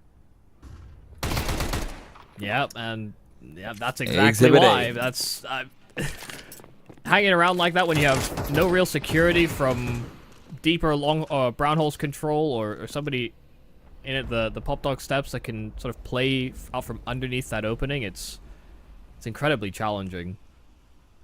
Your crosshair's never going to be in the right spot. I mean, you can aim at the window all you want, but if somebody creeps out underneath from the staircase, you're going to likely die if you don't die to the window. So that feels like a bit of a freebie. Once again, this Force Buy from Iberian Soul is their way back into the map, but Ryujin, a lovely double. He's been so dependable on the rifles. And as Davigi comes out from Ivy, the bomb is lost, and there's just simply no time. They can run away and hide, and the round defaults to ARCRED. They probably should run away and hide. It's 18 HP versus 19. No, they're not going to be able to find him. They're expecting him to be inside the site. Davigi will run away, but it doesn't matter. It really doesn't. You're 11-5, and Iberians will have to Force Buy. Yeah. They have an AK saved up. Even if they wanted to save into the next round and have be like, oh, we have a full buy. It doesn't matter. You need to win. Yeah, they're on single stage loss bonus right now. They'd be in second stage in the following, and ARCRED will be at 12. And, you know, usually when you're on second stage, you want to save, actually, because you would get weapons in the following round. But they don't have that luxury. They need to win here and now. And Ryujin's getting aggressive. And he is no longer getting aggressive.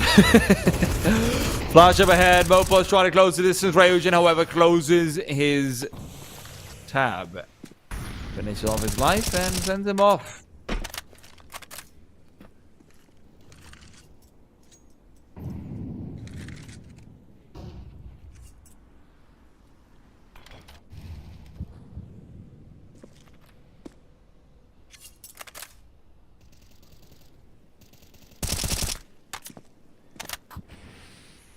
It's a reroute back towards the B-bomb site for Iberian Soul. I feel like you have to finish. Is it? I feel like you have to finish B here. You have two smokes. You have no flashes. The B-bomb side is, I think, your best bet of trying to gain some ground with this utility. The A-bomb side just has so many angles. You need the flashes, and you just don't have them. You still have to come through a smoke into an MP9. Jekka doesn't realize there aren't any flashes. He now finally turns around, gets two, gets three. It's DSSJ to steal one of those, and it's Soso up top, knowing that hope is running out. A Tech 9 is his only friend, and it's a friend that's very ready to leave his hands. Yeah, 12th round there for ARCRED. I mean, Iberian Soul didn't have a lot of options. It was, I think, really, it was just the brown holes, or potentially, if they were close enough to Ivy, they could have made that work as well. But they needed a way to close in quite quickly to the site. I know I have to check a million angles. B seemed tantalizing, but it simply was not to be. I think ARCRED can be happy with the way that they've played out here on train. Better, I think they've got overall a better understanding of how they want to approach and vary their setups. Iberian Soul has been a little lackluster in that regard. Mopos is trying to inspire the troops, though. A bit of a forward play, a bit independent, but he finds his kill and creates some space. SG's empty spawn. They know, though. Soso was spotting for it, but he still gets taken down. 2 versus 3. It is chaos all over the map. Don't make any mistake about it. ARCRED are floundering, perhaps more than Iberian Soul. Iberian Soul just managed to plant their feet down and wait, and DSSJ right now in a 1 versus 3 is unlikely that he manages anything in this position. The 1 kill? No, not even that. Alex picks him up, picks up his rifle as well. The one ray of hope is that it's a $1,900 loss bonus for ARCRED right now, right? You buy up over here. If you lose this one, Iberian Soul can feasibly make their way up to maybe even 9.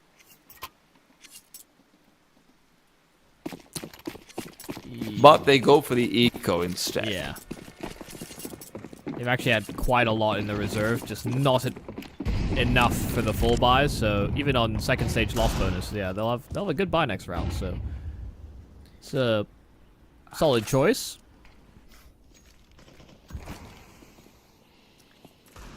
And little do we know, ARCRED might just win this. Yeah, I was almost about to say the exact same thing.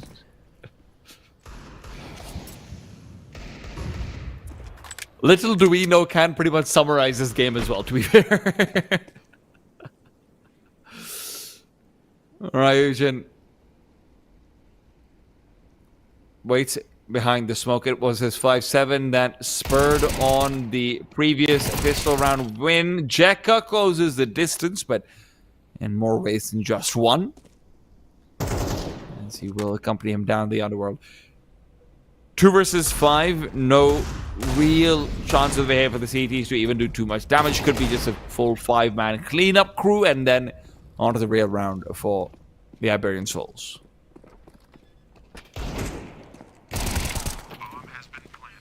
It really feels as though in the past couple of rounds, Iberian Soul have simplified. I don't mean to, you know, make this any kind of a... Oh my goodness, nice shot from SHG. Any type of slight on Alex or the sword, but when you're down as significantly as this, you can call a perfect game, but if your players are uncomfortable or are missing util or looking away from angles that they shouldn't do, sometimes it is just better to have a more hands-off approach, and it can bring you back into games when players are not having information dumped on them and potentially confusing what the intention should be in any given round. So I wonder whether Iberian Soul have decided to, I guess, ease up on some of the communications. There will still be calls being made, but they may be simplifying slightly so that everyone can just simply focus more on shooting the ARCRED players in front of them. Jack has got great positioning over here. It's very advanced. They didn't throw any early deploying util towards the upper side of B, so Jack is not even playing within the B bomb side as that anchor. He's playing from Pop Dog, one of the many luxuries that you have now as a CT.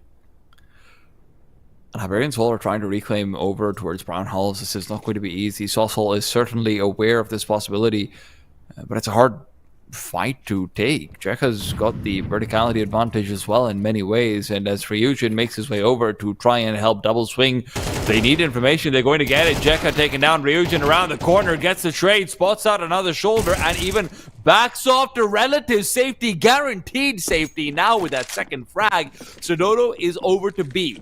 But SAG isn't actually committing over here. He might be regretting this, trying to come back towards the old coal train side. Invisible's been mollied away. SAG just trying to make sure that he has some sort of blocking presence. And indeed, he does block Mopos from proceeding. Now Iberian Soul in a 2 versus 4. Stododo and Davi G pushing through. Stododo missing every opportunity to find that early kill. Invisible punishes, and Davi G is all alone. Iberian Soul know that this is going to be their end. This is going to be all she wrote. ARCRED find their first victory in the ESL Challenger League. And what a bounce back. I mean, a terrible first map. And I do mean it's night and day difference from map 1 to map 2. ARCRED got demolished by Iberian Soul on Anubis. ARCRED selected that map coming into this series, but on Inferno, they had great rotations. They bounded back and forth. They had some fantastic calls, some big moments from their players. I think, SHG and Ryujin, I think, definitely sort of take the highlight, but we had solid performances from Invisible in some of these late rounds. DSSJ, I think, had a steady hand in quite a few of these moments as well. And Jekka as that anchor, I think was very proactive, not only from Inferno to Train. So, if you looked at that first map in the series and thought ARCRED aren't of the caliber of Iberian Soul, I did start to think that myself. They have certainly proven that they're more than up to the task. Anubis was just a shaky start to what was ultimately a solid series from them.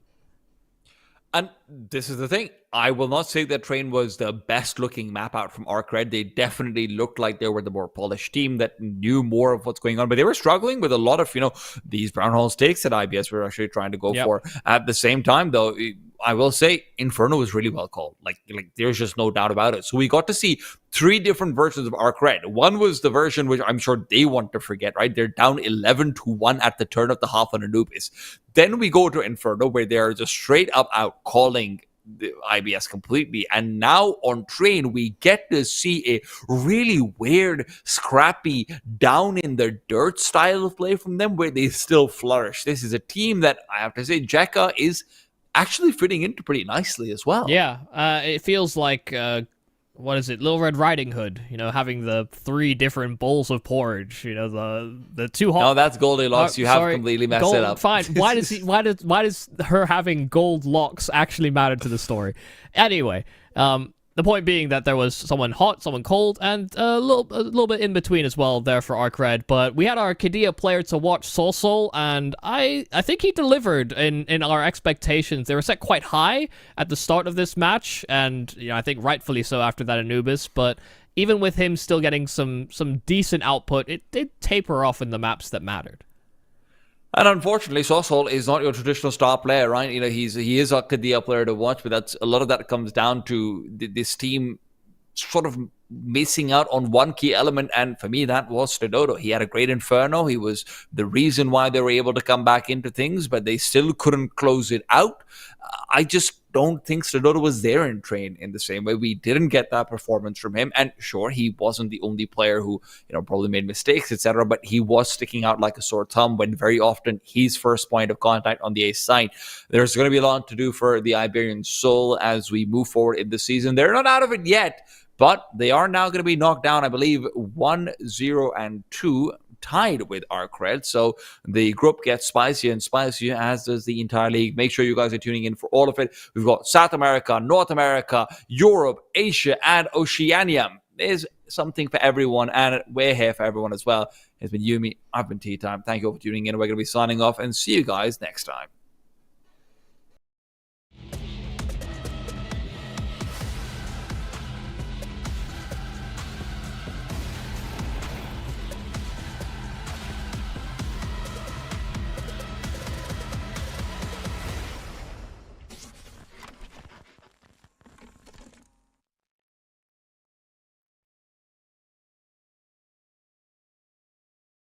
Think you've seen it all? With Faceit Watch's Point of View Selector, you can experience the game from any pro's perspective. Use the multi-view feature and customize the stream with up to 4 angles. Control what points you see while earning rewards. Drops are activated and lucky winners will receive Faceit points. And if you ever miss a match, VODs are now available. Get instant access to demos with multiple POVs and commentary. Watch it, control it, Faceit.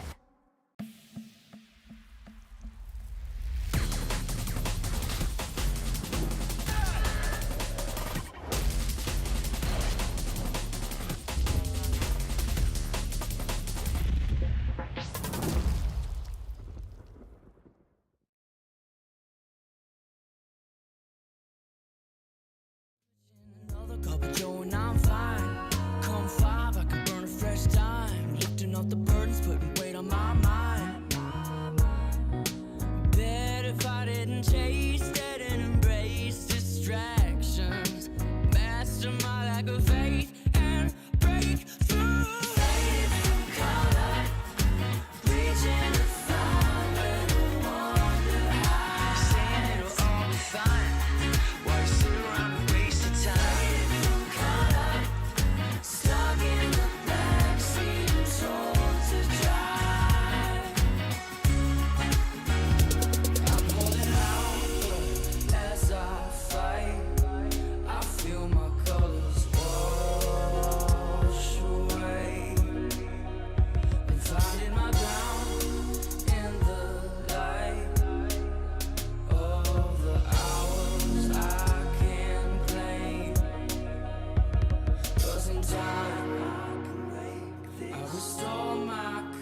complexion and find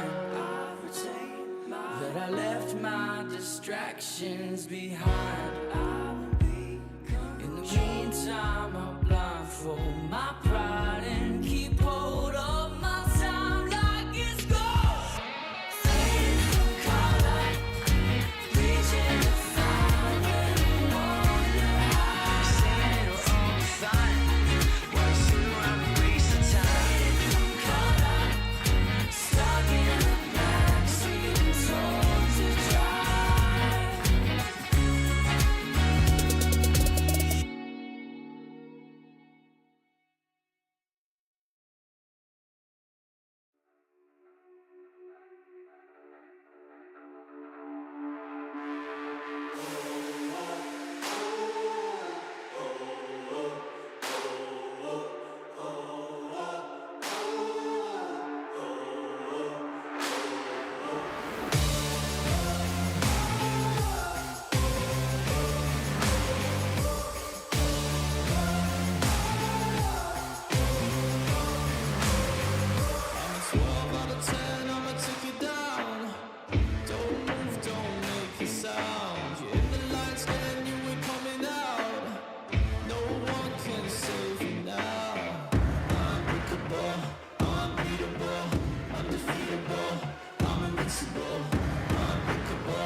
I'm bulletproof, don't ever lose.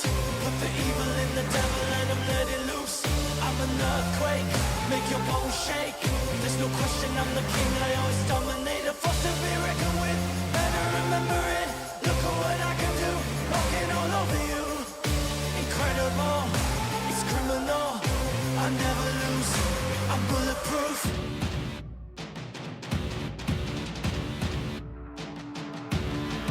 Best in the game, we all know my name. Can't run now, it's too late. Got winning in my blood, in my DNA. It's destiny, it's fate.